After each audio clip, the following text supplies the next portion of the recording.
പ്രിയപ്പെട്ടവരെ, എല്ലാവർക്കും നമസ്കാരം.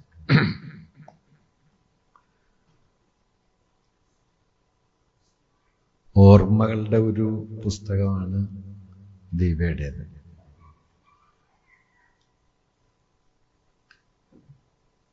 ഓർമ്മ ആണ് മനുഷ്യരുടെ ജീവിതത്തിലെ ഏറ്റവും പ്രധാനപ്പെട്ട ഒരു കാര്യം. മാർക്കസ് ഒരിക്കൽ പറയുന്നുണ്ട്,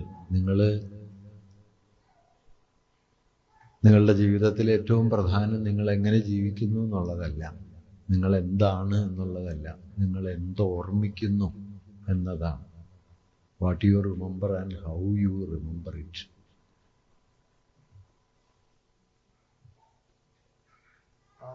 കാരണം ഓർക്കുന്നതിലൂടെ നമ്മൾ ചെയ്യുന്നൊരു കാര്യം നമ്മെ തന്നെ സൃഷ്ടിക്കുന്ന ഒരു പ്രവൃത്തിയാണത്. നമ്മൾ ഓർക്കുന്നത് കൂടിയാണ് നമ്മുടെ ജീവിതം. അഥവാ നമ്മൾ ഓർക്കുന്നത് എന്ത് എന്നത് നമ്മളെ നിർവചിക്കുന്നുണ്ട്. ബാലേന്ദ്രൻ ചുള്ളിക്കാട് അടുത്ത കാലത്തൊരു ചെറിയ 4 വരിയിൽ ഓർമ്മയെക്കുറിച്ച് എഴുതിയ ഒരു കവിതയിൽ പറയും, അവസാനം ഒരാൾക്ക് ജീവിതം തനതാം ഓർമ്മകൾ മാത്രമായിടും, മരണത്തിൽ ഹിമപ്പരപ്പുപോൽ നിലകൊള്ളാം സ്മൃതിസാര സാഗരം. ബാലേന്ദ്രന്റെ പ്രത്യേക പദകോശാണ്. ഏറ്റവും ഒടുവിൽ ഒരാൾക്ക് എന്താണ്? അവസാനം ഒരാൾക്ക് ജീവിതം തനതാം ഓർമ്മകൾ മാത്രമായിടും, തൻ്റെത് മാത്രമായ കുറച്ച് ഓർമ്മകൾ. അതാണ് അവസാന മുഹൂർത്തത്തിൽ അയാളുടെ ജീവിതം മരണത്തിൽ ഹിമപ്പരപ്പുപോൽ നിലകൊള്ളാം സ്മൃതിസാര സാഗരം. ഞാൻ ആ വാക്കിങ്ങനെ വളരെ ഹൃദ്യമായ ഒരു വാക്കായതുകൊണ്ട് വേറൊരു സ്ഥലത്ത് ബാലേന്ദ്രന്റെ കടപ്പാട് രേഖപ്പെടുത്തി അത് ഉപയോഗിച്ചിട്ടുണ്ട്. സ്മൃതിസാര സാഗരം എന്ന്. ഓർമ്മകളിൽ നിന്ന് നമ്മൾ ഉണ്ടാക്കിയെടുക്കുന്ന ചില സാരങ്ങൾ, അതിൻ്റെ ഒരു അല.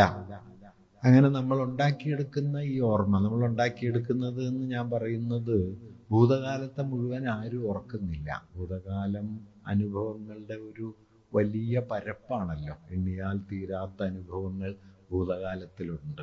അതിൽ നിന്ന് നമ്മൾ ചിലത് ഓർക്കുകയാണ്. ഉംബർട്ടോ പറയുന്നൊരു കൗതുകമുള്ള കാര്യമുണ്ട്. ഓരോ ഓർമ്മയ്ക്ക് ചുറ്റും മറവിയുടെ ഒരു വലിയ ഇരുട്ടുണ്ട് എന്ന് അദ്ദേഹം പറയുന്നുണ്ട്. കാരണം നമ്മെ വലയം ചെയ്യുന്ന അനുഭവങ്ങളുടെ, കോടാനുകൂടി അനുഭവങ്ങളുടെ ഒരു കൂടാണല്ലോ ഓരോ മനുഷ്യനും.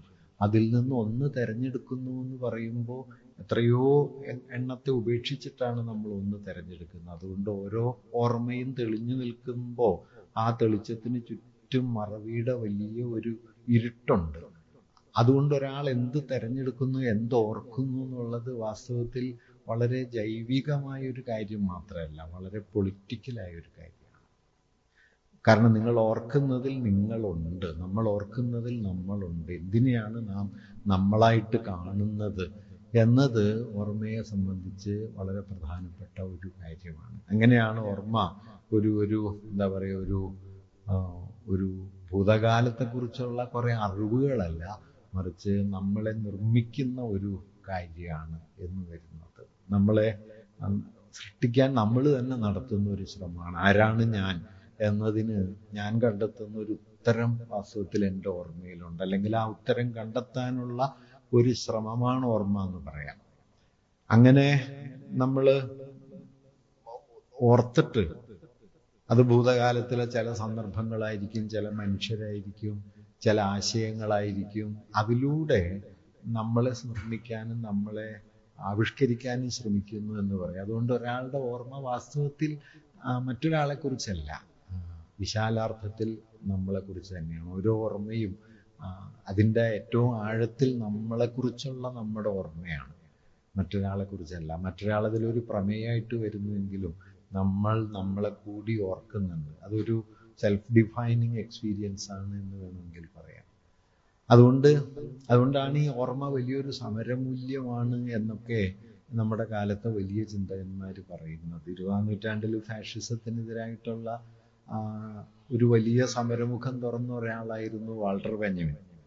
അപ്പോൾ വാൾട്ടർ ബെഞ്ചമിൻ അദ്ദേഹം ഫാഷിസ്റ്റുകളെ പേടിച്ച് ഫ്രാൻസിൽ നിന്ന് പലായനം ചെയ്യുകയും ഫ്രാൻസിൻ്റെ അതിർത്തിയിൽ വെച്ച് ഗെസ്റ്റപ്പോ പിടികൂടും എന്ന് കുറച്ചൊന്ന് തെറ്റായി ധരിച്ചിട്ട് ആത്മഹത്യയും ചെയ്ത ഒരാളാണ് വാൾട്ടർ ബെഞ്ചമിൻ. ബെഞ്ചമിൻ ഓർമ്മയെ ചരിത്രമായിട്ട് ചേർത്ത് വെച്ച് മനോഹരമായ ഒരു നിരീക്ഷണം നടത്തുന്നുണ്ട്. അദ്ദേഹം ചരിത്രം എന്ന് പറയുന്നത് ഇങ്ങനെ ഒരു ഓർമ്മയാണ് എന്ന് പറയുന്നുണ്ട്. ആപത്തിൻ്റെ നിമിഷങ്ങളിൽ മനസ്സിലൂടെ മിന്നിമായുന്ന ഓർമ്മകളെ കയ്യെത്തിപ്പിടിക്കലാണ് ചരിത്രം എന്ന് പറയുന്നുണ്ട്. അത് വളരെ പ്രധാനപ്പെട്ട ഒരു കാര്യമാണ്. കാരണം ചരിത്രം എന്ന് പറയുന്നത് ഭൂതകാലത്തിലെ കുറച്ച് ജഡവസ്തുതകളല്ല, ഭൂതകാലത്തിലെ കുറേ ആണ്ടുകളും തീയതികളും അതിൻ്റെ കണക്കുകളും വിവരണങ്ങളും അല്ല, മറിച്ചൊരു ക്രിട്ടിക്കൽ മൊമെന്റിൽ നിങ്ങൾ ഭൂതത്തിൽ നിന്നൊരു വെളിച്ചത്തെ പിടിച്ചെടുക്കുന്നു. അങ്ങനെ മാഞ്ഞു പോകുന്ന ഒരു മഹാന്ധകാരത്തിലേക്ക് ഇങ്ങനെ മനുഷ്യർ മാഞ്ഞു പോകുന്ന സമയത്ത് ഒരു വെളിച്ചത്തെ അവർ ഭൂതത്തിൽ നിന്ന് പിടിച്ചെടുത്തിട്ട് അതുകൊണ്ട് മുന്നേറാൻ ശ്രമിക്കുന്നു. കടമ്മനിട്ടൊരു കവിതയിൽ പറയും, കിരണം എന്ന് പറഞ്ഞിട്ട് അദ്ദേഹത്തിൻ്റെ ഒരു കവിത അവസാനിക്കുമ്പോൾ അത് വരും, നിഴലായിട്ട് അമ്പിളി വളരും വനമൂർച്ചയിൽ ദുഃഖം മറയും എന്ന് പറയുന്നുണ്ട്. അങ്ങനെ നാം വാസ്തവത്തിൽ അങ്ങനെ ഞാൻ പറഞ്ഞതെന്താ വെച്ചാൽ മനുഷ്യൻ്റെ വളരെ പ്രധാനപ്പെട്ട ഒരു ശേഷിയാണ് ഈ ഓർക്കാൻ. ആ ജന്തുവിൻ്റെ ഓർമ്മ എന്ന് പറയുന്നത് വാസ്തവത്തിൽ ശരീരബദ്ധാണ്, അതിനപ്പുറം ഓർമ്മയില്ല. മറിച്ച് മനുഷ്യൻ്റെ ഓർമ്മ ശരീരബദ്ധമല്ല, മറിച്ച് ഒരനുഭവത്തെ ആ അനുഭവത്തിന് ശേഷവും മനുഷ്യൻ കൊണ്ടു നടക്കും. അതാണ് ഈ ഓർമ്മ എന്ന് പറയുന്നത്.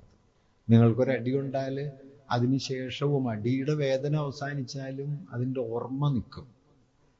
ആ ഓർമ്മ നിൽക്കുമ്പോൾ പിന്നൊരടി കൊള്ളുമ്പോൾ ആദ്യം കൊണ്ട അടിയുടെ ഓർമ്മയുമായിട്ട് ഇത് കലരും. അങ്ങനെ നാം കൊണ്ട അടികളൊക്കെ ചേർന്നിട്ട് നമ്മുടെ വേദനയ്ക്കൊരു ചരിത്രമാവും. ആ ചരിത്രത്തിൽ നമ്മൾ ജീവിക്കുമ്പോഴാണ് ലോകത്ത് ആർക്കെങ്കിലും അടി കൊള്ളുമ്പോൾ അത് തനിക്ക് കൊണ്ട അടി തന്നെയാണല്ലോ എന്ന് ഐക്യപ്പെടാൻ പറ്റുന്നത്. അതുകൊണ്ട് മനുഷ്യൻ്റെ ചരിത്രം എന്ന് പറയുന്നത് വാസ്തവത്തിൽ ഓർമ്മയുമായിട്ട് വളരെ ആഴത്തിൽ ബന്ധമുള്ളൊരു കാര്യമാണ്. കുമാരനാശാൻ അദ്ദേഹത്തിൻ്റെ കവിതയിൽ ഒരിടത്ത് പറയുന്നുണ്ട്, ജന്തുവിന് വാസ്തവത്തിൽ വേദനയ്ക്കുള്ള വഴികൾ കൂടുതലാണ്, പക്ഷെ ഒരു ഗുണമുള്ളത് വേദന മാറിയാൽ അതങ്ങ് മാറും, മനുഷ്യന് പക്ഷെ മാറില്ല.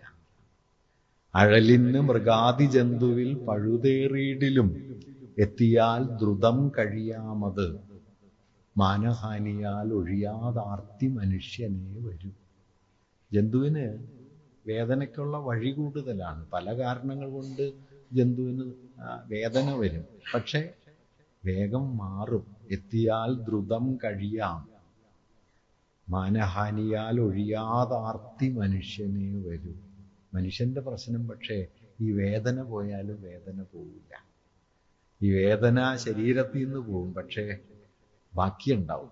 ആനന്ദ് നോവലിലൊരിടത്ത് എഴുതുന്നുണ്ട്, ശരീരത്തിലൊരു മുറിവുണ്ടായാൽ അത് ഉണങ്ങിയാൽ തീരും, മനസ്സിലൊരു മുറിവുണ്ടായാൽ മരണം വരെ നീറും. ആ മരണം വരെയുള്ള നീറ്റലാണ് വാസ്തവത്തിൽ മനുഷ്യരെ ചരിത്രമുള്ളവരാക്കി മാറ്റിയത്. അതുകൊണ്ട് ഓർമ്മ എന്ന് പറയുന്നത് ചെറിയ കാര്യമല്ല. നമ്മൾ എന്തോർക്കുന്നു എന്നതിൽ വാസ്തവത്തിൽ നമ്മളുണ്ട്. നമ്മൾ എന്തായിത്തീരാൻ ആഗ്രഹിക്കുന്നു, നമ്മൾ എങ്ങനെ ഈ ലോകത്തെ കാണുന്നു, നാം നമ്മെ എങ്ങനെ മനസ്സിലാക്കുന്നു തുടങ്ങിയ ഒരുപാട് കാര്യങ്ങളുണ്ട്. അതുകൊണ്ടാണ് നമ്മുടെ കാലത്തെ ഏറ്റവും രാഷ്ട്രീയ ബോധ്യമുള്ളൊരു സംവിധായകൻ തൻ്റെ സിനിമയ്ക്ക് ഓർമ്മകളുണ്ടായിരിക്കണം എന്നൊരു പേരിട്ടത്. അത് വെറുതെ ഇട്ട പേരല്ല, മറിച്ച് ഈ ഓർമ്മയുടെ ഒരു നഷ്ടം, സ്മൃതിനാശം എന്നത് ചരിത്രത്തിൽ പലപ്പോഴും മനുഷ്യർക്ക് സംഭവിക്കുന്ന ഒരു കാര്യമാണ്. സമൂഹങ്ങൾക്ക് തങ്ങൾ എന്തായിരുന്നു, തങ്ങൾ എവിടെ നിന്നാണ് ഇവിടേക്ക് എത്തിയത്, എന്തായിരുന്നു തങ്ങളുടെ ജീവിതത്തിൻ്റെ ഒരു സംവിധാനം എന്ന ഓർമ്മ ഒരു ജനതയ്ക്ക് ഒരുമിച്ച് നഷ്ടപ്പെടുന്നതോടെ വാസ്തവത്തിൽ ആ ജനത വളരെ പെട്ടെന്ന് ഒരു ഫാഷിസ്റ്റ് പ്രകൃതമുള്ള ജനതയായിട്ട് മാറും. വാസ്തവത്തിൽ ഓർമ്മയെ തേച്ചുമാച്ച് കളയും. ഇപ്പോൾ ഭാഷ എന്ന് പറയുന്നതിനെ തേച്ചുമാച്ച് കളഞ്ഞിട്ട്, ഒരു ജനതയുടെ ചരിത്രത്തെ തേച്ചുമാച്ച് കളഞ്ഞിട്ട്, അവരുടെ ഓർമ്മയെ തേച്ചുമാച്ച് കളഞ്ഞിട്ടാണ് പലപ്പോഴും ഈ എന്താ പറയുക, ഒരു ദുരധികാരം അതിൻ്റെ ആധിപത്യം സ്ഥാപിക്കാൻ ശ്രമിക്കുന്നത്. ഇപ്പോൾ ഇന്ത്യയിലൊക്കെ നിങ്ങൾ നോക്കിയാൽ കാണാൻ പറ്റും, ഈ ഇന്ത്യയുടെ ചരിത്രത്തിൽ എത്രയോ ആഴത്തിൽ പതിഞ്ഞു കിടക്കുന്ന അനുഭവങ്ങളെ മാച്ചുകളയാൻ ഉള്ള വളരെ ആസൂത്രിതമായ ശ്രമം നടക്കുന്നു. ചരിത്രം എങ്ങനെയാണ് സമരായുധമായിരിക്കുന്നതെന്ന് ചോദിച്ചാൽ അത് ഈ മാഞ്ഞു പോകുന്ന ഈ ഓർമ്മയെ തിരിച്ചു കൊണ്ടുവരാൻ ശ്രമിച്ചിട്ടാണ്. ഇപ്പോൾ ഇതാണ് ചരിത്രം എന്ന് പറയുമ്പോൾ ഇതാണ് നമ്മുടെ പാരമ്പര്യം, ഇതാണ് നമ്മുടെ ജീവിതം എന്നൊക്കെ നിരന്തരം പറഞ്ഞുകൊണ്ടിരിക്കുന്ന സമയത്ത് ഈ ഓർമ്മ കൊണ്ട് അതിനെ തിരിച്ചു പിടിക്കുകയും അതിനെ ഒരു റെസിസ്റ്റൻസിൻ്റെ മൂല്യമുള്ള ഒന്നാക്കി മാറ്റുകയും ചെയ്യുക എന്നതാണ് പ്രധാനപ്പെട്ട ഒരു കാര്യം. അതുകൊണ്ട് നമ്മൾ എന്താണ് ഓർക്കുന്നത് എന്നതിൽ വാസ്തവത്തിൽ നമ്മളുടെ ജീവിതമുണ്ട് എന്നാണ് ഞാൻ പറയുന്നത്. അതാണ് മാർക്വേസ് പറഞ്ഞ കാര്യം. What matters in your life is what you are, but what you remember and how you remember it. നിങ്ങൾ എന്തോർക്കുന്നു, നിങ്ങൾ എങ്ങനെ ഓർക്കുന്നു എന്നതാണ്. അതല്ലാതെ നിങ്ങൾ എന്താണ് എന്നത് വാസ്തവത്തിൽ അത്ര പ്രധാനമല്ല. അതുകൊണ്ട് ഈ ഓർമ്മയെ അങ്ങനെ ചെന്ന് തിരിച്ചു കൊണ്ടുവരാനും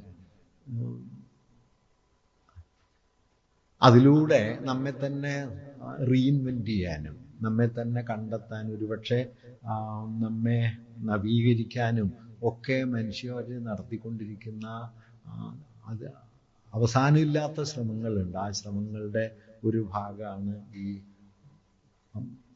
ദീപയുടെ പുസ്തകത്തിലുള്ളത്. അതിൻ്റെ വിശദാംശങ്ങൾ ഹർസേബ് ഇവിടെ കുറേ വിശദീകരിക്കുകയുണ്ടായി. ആ എഴുത്തിൻ്റെ ഒരു പ്രത്യേകത നിങ്ങൾക്കറിയാം. ദീപയുടെ പുസ്തകം മലയാളത്തിൽ ധാരാളമായിട്ട് വായിക്കപ്പെട്ടതാണ്. ഇത് മാത്രമല്ല, മറ്റു പല പുസ്തകങ്ങളും 10,000-കണക്കിനോ ലക്ഷക്കണക്കിനോ ഒക്കെ കോപ്പികൾ പോയ പുസ്തകങ്ങളാണ്.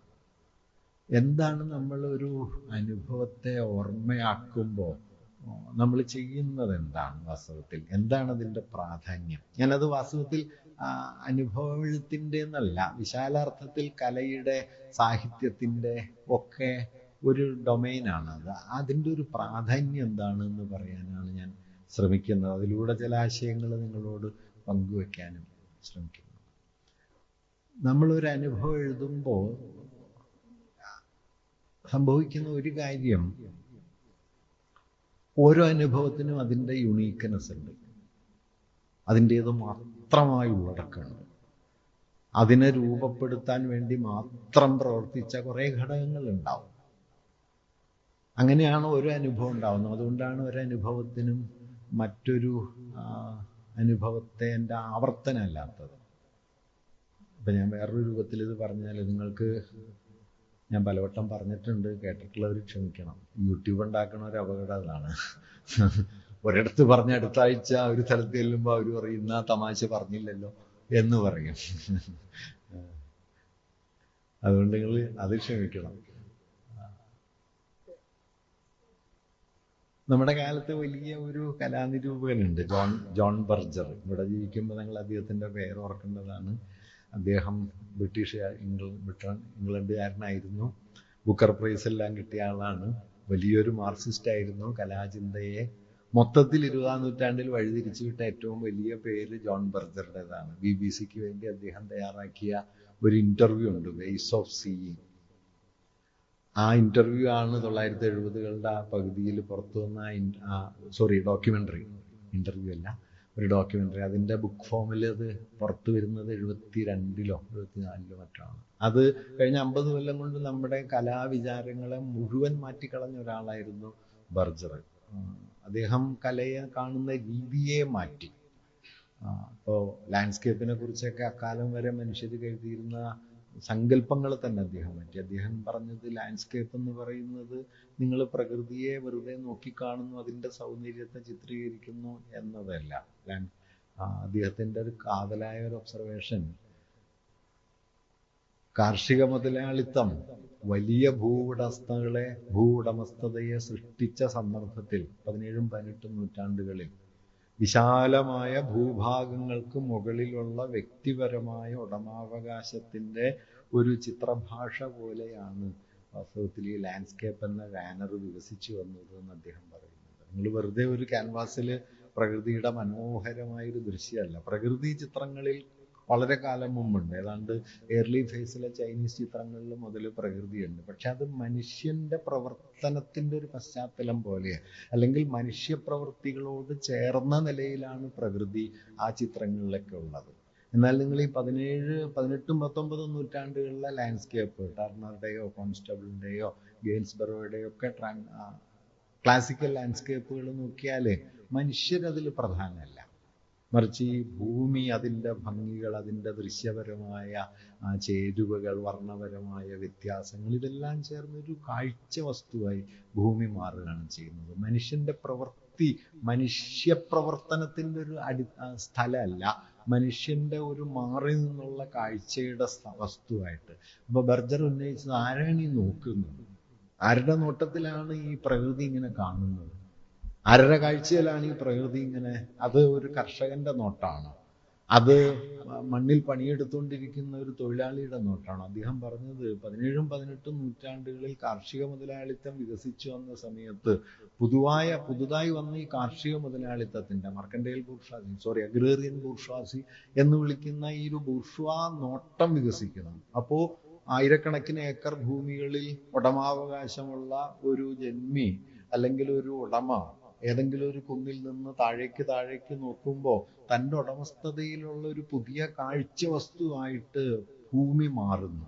ഈ ഭൂമിയാണ് വാസ്തവത്തിൽ ലാൻഡ്സ്കേപ്പ് എന്ന ഷാനറിന് അടിസ്ഥാനമായത്. അതായത് ഒരു കാഴ്ച എന്ന് പറയുന്നത് വെറുതെ ഒരു കാഴ്ചയായിട്ടല്ല, മറിച്ചൊരു കാഴ്ച എന്നുള്ളതിൽ വലിയൊരു പൊളിറ്റിക്കൽ കണ്ടന്റ്, ഹിസ്റ്റോറിക്കൽ ഫ്രെയിമാണ് എന്ന കാര്യമാണ് ബർജർ അവിടെ പറയാൻ ശ്രമിച്ചത്. നിങ്ങൾ അദ്ദേഹത്തിൻ്റെ ഡോക്യുമെൻ്ററി ഇപ്പോഴും BBC-യിലെ ഡോക്യുമെൻ്ററി അവൈലബിൾ ആണ്. അത് നോക്കിയാൽ ഇത് മനസ്സിലാക്കാൻ പറ്റും. ബർജർ, ഞാൻ സന്ദർഭമായിട്ട് വഴിമാറി പോയതാണ്. ബർജർ നമ്മൾ ഈ പറഞ്ഞ കാര്യത്തെക്കുറിച്ച് വേറൊരു നിരീക്ഷണം നടത്തുന്നുണ്ട്. അദ്ദേഹത്തിൻ്റെ ഒരു ഒബ്സർവേഷൻ എന്താണെന്ന് വെച്ച് കഴിഞ്ഞാൽ, ഈ എന്തിനാണ് മനുഷ്യർ കലയും സാഹിത്യവും ഒക്കെ മനുഷ്യർക്ക് ആവശ്യമുള്ളത്? എന്തിനാണ് കവിത? അദ്ദേഹത്തിൻ്റെ ഒരു ചെറിയ ലേഖനമാണ് അവർ ഓഫ് പോയട്രി എന്ന ലേഖനം. അപ്പം അതിലദ്ദേഹം പറയുന്ന ഒരു കാര്യം, എല്ലാ അനുഭവങ്ങൾക്കും പേരുണ്ടെങ്കിൽ മനുഷ്യർക്ക് കവിത ആവശ്യമില്ലായിരുന്നു. എല്ലാ അനുഭവങ്ങൾക്കും പേരുണ്ട്. മറ്റൊരു നിലയ്ക്ക് ഞാനത് പറഞ്ഞാൽ, നിങ്ങൾക്കിപ്പോൾ 10 സുഹൃത്തുക്കളുണ്ട് എന്ന് കരുതാം, ഇത്രയൊക്കെ ഉണ്ടാവുമല്ലോ. 10 സുഹൃത്തുക്കളുണ്ട് എന്ന് കരുതിയാൽ 10 തരം സൗഹൃദങ്ങളാണ്. അല്ല, അതൊന്നും മറ്റൊന്നിൻ്റെ ആവർത്തനമല്ല. 10ഉം 10 തരാം.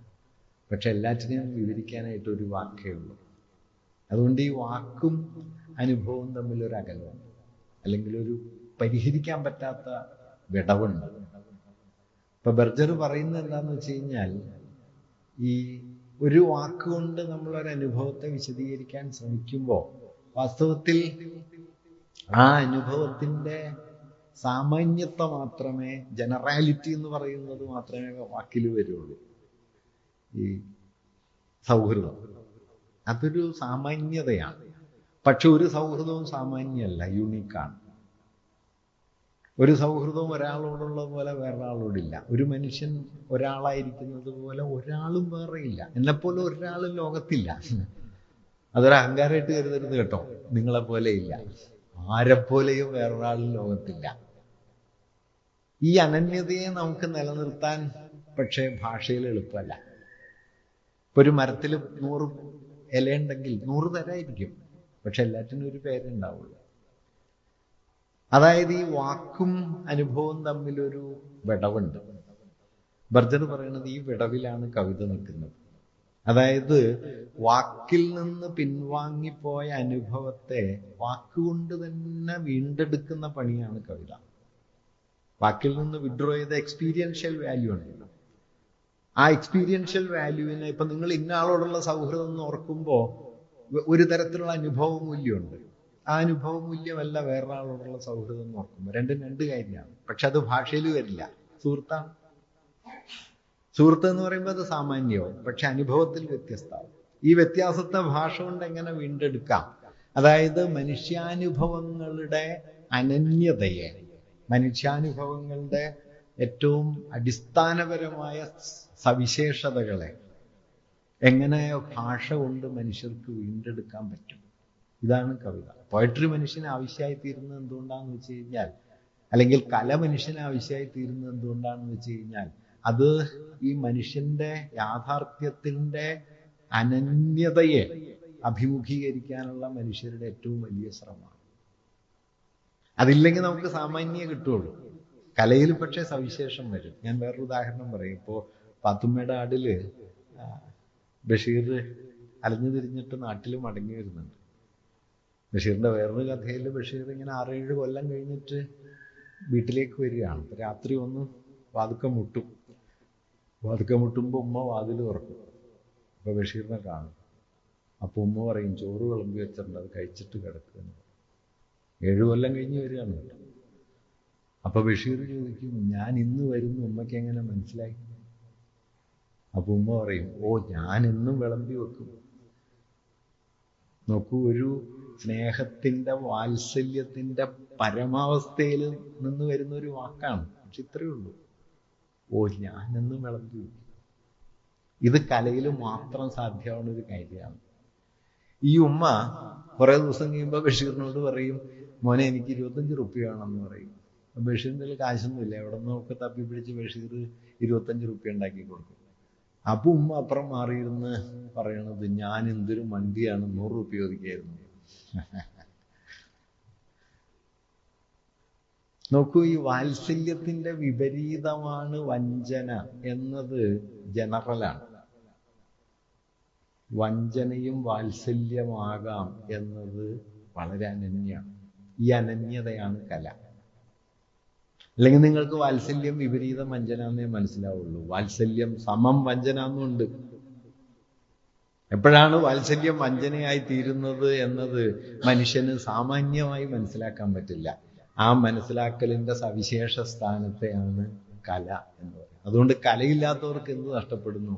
അവർക്ക് ആത്മാവിൻ്റെ മനുഷ്യ ജീവിതത്തിൻ്റെ അനന്യത നഷ്ടപ്പെടുന്നു. അവർ സാമാന്യത്തിൽ ജീവിച്ച് മരിച്ചുപോകും. അതുകൊണ്ട് ഫാഷിസ്റ്റുകൾ എപ്പോഴും കലയ്ക്കെതിരായിരിക്കും. കാരണം കല യുണീക്ക്നെസ്സിലേക്കാണ് പോവുക. ഫാഷിസ്റ്റുകൾ പക്ഷെ എപ്പോഴും യുണീക്ക്നെസ്സിനെ എതിർക്കാൻ ശ്രമിക്കുക. അവരെല്ലാം ഒരുപോലെ ആയിരിക്കണം എന്ന് കരുതും. അതുകൊണ്ട് കല ചെയ്യുന്ന ഒരു കാര്യം വളരെ പൊളിറ്റിക്കലാണ്. അത് നമ്മൾ സാമാന്യത്തിൽ ക്രമപ്പെടുത്തി വെച്ച ഒന്നിനെ അസാമാന്യമാക്കും.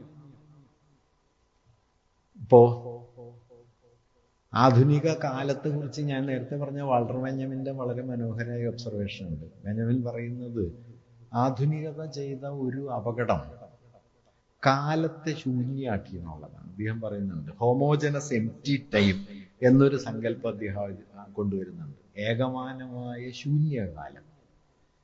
നമ്മൾ മണിക്കൂർ, മിനിറ്റ് എന്നൊക്കെ പറഞ്ഞു കഴിഞ്ഞാൽ അതൊരു എംപ്റ്റി ആണല്ലോ. ഒരു മണിക്കൂറിന് മറ്റേ മണിക്കൂറിനേക്കാൾ വ്യത്യാസമൊന്നുമില്ല. 4 മണി മുതൽ 5 മണി വരെ, 7 മണി മുതൽ 8 മണി വരെ, 12 മണി മുതൽ 1 മണി വരെ ഹോമോജനസ് ആണ്, എംപ്റ്റി ആണ്. ഇപ്പം ഞാൻ വേറൊരു ഉദാഹരണം പറഞ്ഞാൽ, 5 കൊല്ലം കഴിഞ്ഞു എന്ന് പറഞ്ഞു കഴിഞ്ഞാൽ നിങ്ങൾക്കത് എന്തിനോടും ചേർക്കാമല്ലോ.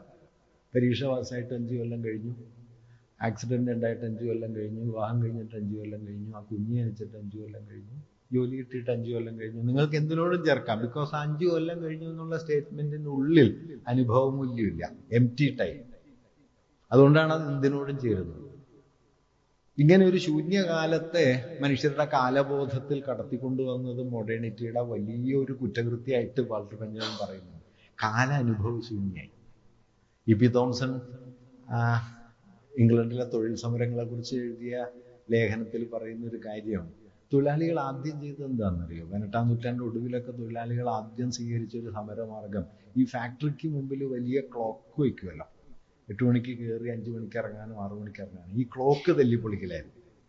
കാരണം ഈ ക്ലോക്കാണ് അവരിൽ നിന്ന് അവരുടെ കാലത്തെ എടുത്തു കളഞ്ഞത്, അവരുടെ ജീവിതത്തിൻ്റെ ഗതിഭേദങ്ങൾ എടുത്തു കളഞ്ഞത്. എന്നിട്ട് 8 മണിക്കൂർ അല്ലെങ്കിൽ 10 മണിക്കൂർ എന്ന നിലയിലേക്ക് അവരെ ഒരു വസ്തുവൽക്കരിക്കുന്നതിൽ, മനുഷ്യൻ എന്നതിൽ നിന്ന് മാറ്റി അവരെ ഒരു ചരക്കാക്കി മാറ്റുന്നതിൻ്റെ അടയാളമായിട്ട് തൊഴിലാളികൾ ആദ്യം കണ്ടത് ഈ ക്ലോക്കാണ്. അതുകൊണ്ട് 18-ാം നൂറ്റാണ്ട് ഒടുവിലും 19-ാം നൂറ്റാണ്ട് തുടക്കത്തിലൊക്കെ ഇംഗ്ലണ്ടിലെ തൊഴിൽ സമരങ്ങൾ ഏറ്റവും കൂടുതൽ ആദ്യം ചെയ്ത കാര്യം ഈ ക്ലോക്ക് പൊളിച്ചു കളയാം. കാരണം മനുഷ്യനെ അത് കമ്മോഡിഫൈ ചെയ്യുന്നു, ഒബ്ജക്റ്റിഫൈ ചെയ്യുന്നു. ഇങ്ങനെ കാലത്തെ ശൂന്യമാക്കി. ഈ ശൂന്യകാലത്തിനെതിരെ കലയിൽ കാലം വരുന്ന അങ്ങനെയല്ല. ഇപ്പൊ കുമാരനാശാന്റെ ഒരു കവിതയിൽ, നളിനിയിലാണ് തോന്നുന്നത്, നളിനി ആശ്രമത്തിലെത്തിയിട്ട് 5 കൊല്ലമായി എന്ന് പറയുന്നൊരു ഭാഗമുണ്ട്. അത് 5 കൊല്ലം കഴിഞ്ഞു എന്നല്ല, അതിൽ പിന്നെ 5 വട്ടം ഇഹ പൂത്തുകാനനം എന്ന്. 5 പ്രാവശ്യം കാട് പൂത്തു. 5 പ്രാവശ്യം കാട് പൂത്തു എന്ന് പറയുമ്പോൾ ആശ്രമമാണ്, കാടാണ്, വടിയാണ് തുടങ്ങി ഒരുപാട് അനുഭവങ്ങൾ അതുമായിട്ട് ചേർന്ന് വരുന്നുണ്ട്. ജീവിതത്തോടുള്ളൊരു സമീപനമുണ്ട്, പ്രകൃതിയുണ്ട്. അല്ലാതെ ഒരു ശൂന്യ കാലമല്ല, മറിച്ചൊരു അനുഭവമൂല്യമുള്ള കാലം വരുന്നു. ഇത് നിങ്ങൾക്കെടുത്ത് വേറൊരു സ്ഥലത്ത് ഫിറ്റ് ചെയ്യാൻ പറ്റില്ല. അതിൽ പിന്നെ 5 വട്ടം ഇഹ പൂത്തുകാരൻ എന്നുള്ളത് ഇവിടെ ഫലിക്കുന്നത് പോലെ വേറൊരു സ്ഥലത്ത് ഫലിക്കില്ലല്ലോ. പച്ചൻ ഗൾഫിൽ നിന്ന് വന്നിട്ട് എത്ര കൊല്ലം എന്ന് ചോദിച്ചാൽ അതിൽ പിന്നെ 5 വട്ടം ഇഹ പൂത്തുകാനനം എന്ന് പറഞ്ഞാൽ ചികിത്സിക്കാറായി എന്ന് അർത്ഥം. കാരണം ഇത് അവിടെ നിൽക്കില്ല, ഇതിവിടെ മാത്രമേ നിൽക്കുള്ളൂ. അതായത് കാലത്തിന് ഒരനുഭവ മൂല്യം വരുന്നു. കടമനിട്ടയുടെ കോഴി എന്നുള്ള കവിതയിൽ മനോഹരമായൊരു സന്ദർഭമുണ്ട്. തള്ളക്കോഴി കുഞ്ഞിനോട് ഇങ്ങനെ പറഞ്ഞു കൊടുക്കുകയാണ്, കാലം ഒരുപാട് കഴിഞ്ഞു എന്ന് പറയുന്നത് ഇങ്ങനെയാണ്: അന്ന് ഞാനും ഉടപ്പിറന്നോനും ഒന്നുപോലെ കഴിഞ്ഞ കുഞ്ഞുങ്ങൾ, അമ്മ ഞങ്ങളെ നെഞ്ഞത്തടുക്കി ഉമ്മ വെച്ച് വളർത്തി എന്നാലും കൊത്തിമാറ്റിയൊരിക്കൽ അതിൽ പിന്നെ എത്ര രാവിൻ്റെ തൂവൽ കൊഴിഞ്ഞു. ഞങ്ങളെ കൊത്തിമാറ്റി, കാലം പിന്നെയും പോയി, എത്ര രാവിൻ്റെ തൂവൽ കൊഴിഞ്ഞു. കാരണം കോഴി കാലത്തെ അറിയുന്നത് കൊഴിഞ്ഞു പോകുന്ന തൂവലായിട്ടാണ്. ഞാൻ പറഞ്ഞു വന്നത് എന്താന്ന് വെച്ച് കഴിഞ്ഞാൽ, ഇങ്ങനെ കവിത ചെയ്യുന്ന, ഞാൻ കവിത എന്ന് സാമാന്യമായിട്ട് പറയുന്നു എന്നേ ഉള്ളൂ, കല ചെയ്യുന്ന അടിസ്ഥാന കാര്യം എന്താന്ന് വെച്ച് കഴിഞ്ഞാൽ അത് ഒരനുഭവത്തിൻ്റെ അനന്യതയെ തിരിച്ചു പിടിക്കുന്നു. ഞാനെന്ന വ്യക്തിക്ക് നമ്മുടെയൊക്കെ ജീവിതത്തിനുള്ള ഏറ്റവും യുണീക്കായ ഒരു ഡൊമൈന്, ഒരു തലത്തെ ഭാഷ കൊണ്ടോ മറ്റെന്തെങ്കിലും ആവിഷ്കാരം കൊണ്ടോ കല തിരിച്ചു പിടിക്കുന്നു. അങ്ങനെ വാസ്തവത്തിൽ നമ്മുടെ മാനവികതയെ, മനുഷ്യാവസ്ഥയുടെ സഹജമായ വൈവിധ്യത്തെ വീണ്ടെടുക്കുന്ന ഒരു പണിയാണ് കല. അതുകൊണ്ടാണ് പുറമേക്ക് അങ്ങേയറ്റം വൈരുദ്ധ്യ നിർഭരമായ ഒന്ന് ജീവിതത്തിൽ ഏറ്റവും വൈരുദ്ധ്യ നിർഭരമെന്നോ ഏറ്റവും അസ്വാഭാവികമെന്നോ നമുക്ക് തോന്നുന്ന ഒരു കാര്യം കലയിൽ വളരെ സ്വാഭാവികമായിരിക്കും. കലയിൽ അത് സാധുവാകും. ഇപ്പൊ ഡെസ്റ്റോവ്സ്കിയുടെ റാസ്കൾനിക്കഫ് ക്രൈം ആൻഡ് പണിഷ്മെന്റിലെ കൊലയാളിയാണല്ലോ. അയാളെക്കുറിച്ച് സാർത്തർ പറയുന്നൊരു വരിയുണ്ട്.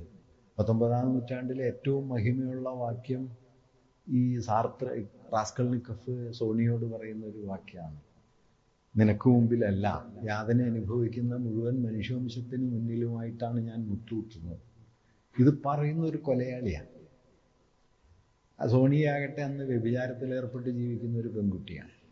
അങ്ങനെ ഒരു വ്യഭിചാരിണിയുടെ മുമ്പിൽ മുട്ടുകുത്തുന്ന ഒരു കൊലയാളി പറഞ്ഞ വാക്യമാണ് ആധുനിക മനുഷ്യവംശത്തിൻ്റെ ചരിത്രത്തിലെ ഏറ്റവും നീതിയുള്ള, ഏറ്റവും മഹിമയുള്ള വാക്യമായി തീരുന്നത് എന്ന് വരുന്നിടത്താണ് കല ഈ അനന്യതയുടെ ഒരു തിരിച്ചു പിടിക്കലായിരുന്നു. അല്ലെങ്കിൽ അതൊരു കൊലയാളിയാണ്, അതൊരു വ്യഭിചാരിണിയാണ്. അങ്ങനെ അവസാനിക്കും. അങ്ങനെ അവസാനിക്കാവുന്ന ഒരു സാമാന്യത്തിൽ നിന്ന് മനുഷ്യാവസ്ഥയുടെ ഏറ്റവും സവിശേഷമായ ഒന്നിനെ തിരിച്ചു പിടിക്കും. ഇപ്പം ദൈവം എന്നുള്ളതിനെ കുറിച്ച്, ഞാൻ ദൈവവിശ്വാസിയായ ഒരാളല്ല കേട്ടോ, പക്ഷെ ഭൂരിപക്ഷം മനുഷ്യരും ദൈവവിശ്വാസമുള്ളവരായിരിക്കുമല്ലോ. കസാൻസാക്കിസിന്റെ നോവലിൽ ഒരിടത്ത് ഈ ദൈവത്തെക്കുറിച്ചൊരു വാക്യമുണ്ട്. അല്ല, നായകൻ ഇങ്ങനെ ദൈവത്തെ തേടി നടക്കുകയാണ്. അങ്ങനെ അലഞ്ഞ് നടക്കുന്ന അയാൾക്ക് ദൈവാനുഭവം കിട്ടുന്നില്ല. അവസാനം ഒരു വൃക്ഷത്തിന്റെ ചോട്ടില്, ഒരു താഴ്വാരത്തിൽ ഒരു വൃക്ഷത്തിന്റെ ഒറ്റക്ക് നിൽക്കുന്ന ഒരു മരത്തിന്റെ ചോട്ടിൽ അയാൾ ക്ഷീണിതനായിട്ടിരിക്കുന്നു. അയാളിങ്ങനെ മരത്തിലേക്ക് നോക്കുന്നു, ആകാശത്തിലേക്ക് ഇങ്ങനെ തല ഉയർത്തി. മഹാവൃക്ഷം ഇങ്ങനെ നിൽക്കുകയാണ്. അപ്പോൾ അയാൾ ആ വൃക്ഷത്തോട് പറയും, വൃക്ഷമേ, നീ എന്നോട് ദൈവത്തെക്കുറിച്ച് പറയൂ.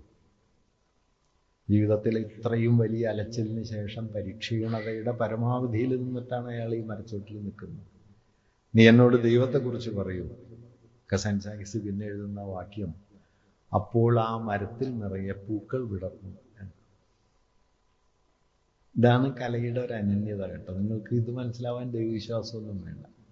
ദൈവം എന്നൊരനുഭവത്തെ അതിൻ്റെ പരമാവധിയിലേക്ക് കൊണ്ടുവന്ന് അതിൻ്റെ അനന്യതയെ ഒരനുഭവ മൂല്യമായിട്ട് ആവിഷ്കരിക്കാനായിട്ട് കല ശ്രമിക്കുന്നു. അതുകൊണ്ട് കല എന്ന് പറയുന്നത് വാസ്തവത്തിൽ മനുഷ്യവംശം അധികാരത്തിനെതിരെ നടത്തുന്ന ഒരു വലിയ സമരമാണ് കല. ഏത് നിലയ്ക്കാണെന്ന് വെച്ച് കഴിഞ്ഞാൽ, ഇപ്പം ടെറി ഗിൽട്ടൺ പറയുന്നൊരു കാര്യമുണ്ട്. ടെറി ഗിൽട്ടൺ പറയും, true artist, genuine artist always revolutionary, subversive എന്ന് പറയും. നല്ല കല അതെപ്പോഴും സബ്വേഴ്സീവ് ആയിരിക്കും, വിധ്വംസകമായിരിക്കും. വിപ്ലവകരമായിരിക്കും. അതെങ്ങനെയാണെന്ന് വെച്ച് കഴിഞ്ഞാൽ വിപ്ലവം വിജയിക്കട്ടെ എന്ന് മുദ്രാവാക്യം വിളിച്ചിട്ടൊന്നുമല്ല. അങ്ങനെയും ചെയ്യാം. ഞാനതൊരു കുറ്റമാണെന്നൊന്നും കരുതുന്ന ആളല്ല കേട്ടോ. ചില സന്ദർഭങ്ങളിൽ വിപ്ലവം വിജയിക്കട്ടെ എന്നുള്ള മുദ്രാവാക്യം വളരെ പ്രധാനമായിരിക്കും. നെരൂദ പറഞ്ഞതുപോലെ കമാൻഡ് ചെയ്ത ബ്ലഡ് ഇൻ ദ സ്ട്രീറ്റ്സ് എന്ന് പറയുന്നല്ലോ. എന്തുകൊണ്ട് പുൽമൈതാനങ്ങളെ കുറിച്ച് എഴുതുന്നില്ല എന്ന് ചോദിക്കുമ്പോൾ കമാൻഡ് ചെയ്ത ബ്ലഡ് ഇൻ ദ സ്ട്രീറ്റ്സ് എന്ന് അദ്ദേഹം പറയുന്നുണ്ട്. അങ്ങനെ ആവാം, അതിൽ തെറ്റൊന്നുമില്ല. പക്ഷേ അങ്ങനെ പറഞ്ഞില്ല എന്നുള്ളത് കൊണ്ട് കലയ്ക്കൊരു വിപ്ലവ മൂല്യം ഇല്ല എന്ന് കരുതരുത്. കലയുടെ വിപ്ലവ മൂല്യം വാസ്തവത്തിൽ മറ്റൊരു പ്രകാരത്തിലുള്ളത് എന്താന്ന് വെച്ച് കഴിഞ്ഞാൽ, അത് നമ്മൾ ഏറ്റവും സാമാന്യമായി ജനറലായി മനസ്സിലാക്കുന്ന ഒന്നിന്റെ ജനറാലിറ്റിയെ തകർക്കുക എന്നുള്ളതാണ്. ആ സാമാന്യത്തെ തകർക്കുക, എന്നിട്ട് ആ സവിശേഷത്തെ പിടിച്ചുകൊണ്ടുവരിക. ഇപ്പൊ വിജയമാഷ് പറയുന്ന ഒരു കാര്യമുണ്ട്. തൊട്ടിയുടെ മകനിലെ ഏറ്റവും പ്രധാനപ്പെട്ട ആശയം എന്താന്ന് വെച്ചാൽ, അത് ഈ മലം, ഈ മാലിന്യം, അത് മാന്യന്മാരുടെയാണ്. അത് തൊട്ടിയുടെ അല്ല, അത് ഈ മാന്യന്മാരുടെ. അതുകൊണ്ട് ഈ മാന്യന്മാരുടെ മുഴുവൻ മാലിന്യം തലച്ചുമടായി കൊണ്ട് നടന്ന് അവരുടെ ജീവിതത്തെ വൃത്തിയാക്കുന്ന ഒരാളെയാണ് നമ്മൾ തൊട്ടി എന്ന് വിളിക്കുന്നത് എന്ന് മനുഷ്യരോട് പറയുകയാണ് ആ നോവല് ചെയ്യുന്നത്. അതൊരു ചെറിയ കാര്യമല്ല. കാരണം അപ്പം നമ്മുടെ വൃത്തി എന്താണ്? മാർക്സിനെ കുറിച്ച് പറയുമ്പോൾ പലപ്പോഴും പറയുന്ന ഒരു കാര്യമുണ്ട്. മാർക്സിന്റെ കാലം വരെ ലാഭം എന്നത് എക്കണോമിക്സിലെ ഒരു ന്യൂട്രൽ കാറ്റഗറിയാണ്, ഒരു എക്കണോമിക് കാറ്റഗറിയാണ്. അലക്സ് കാലിക്കോസ് എന്ന് പറയുന്ന മാർക്സിസ്റ്റ് അതിനെക്കുറിച്ച് പറയണത്, മാർക്സ് ഒരു ചോദ്യം ചോദിക്കുകയുണ്ടായി. ആ ചോദ്യം ഇതായിരുന്നു: നിങ്ങളുടെ ലാഭം ആരുടെ നഷ്ടമാണ്? അതുവരെ ലാഭത്തെക്കുറിച്ച് അങ്ങനെ ഒരു ചോദ്യമില്ല. ലാഭമാണ്. പക്ഷെ മാർക്സ് ഈ ചോദ്യത്തിലേക്ക് വന്നു: നിങ്ങളുടെ ലാഭം ആരുടെ നഷ്ടമാണ്? നിങ്ങളുടെ ലാഭം ആരുടെ നഷ്ടമാണെന്ന് ഈ ചോദ്യം റീഫ്രെയിം ചെയ്യുന്നതോടെ ഒരു എക്കണോമിക് കാറ്റഗറി ഒരു എത്തിക്കൽ കാറ്റഗറി ആവും. കാരണം മറ്റൊരാളുടെ നഷ്ടമാണ് ഈ ലാഭമെങ്കിൽ അതിൽ ഒരു നീതിയുടെ പ്രശ്നമുണ്ട്.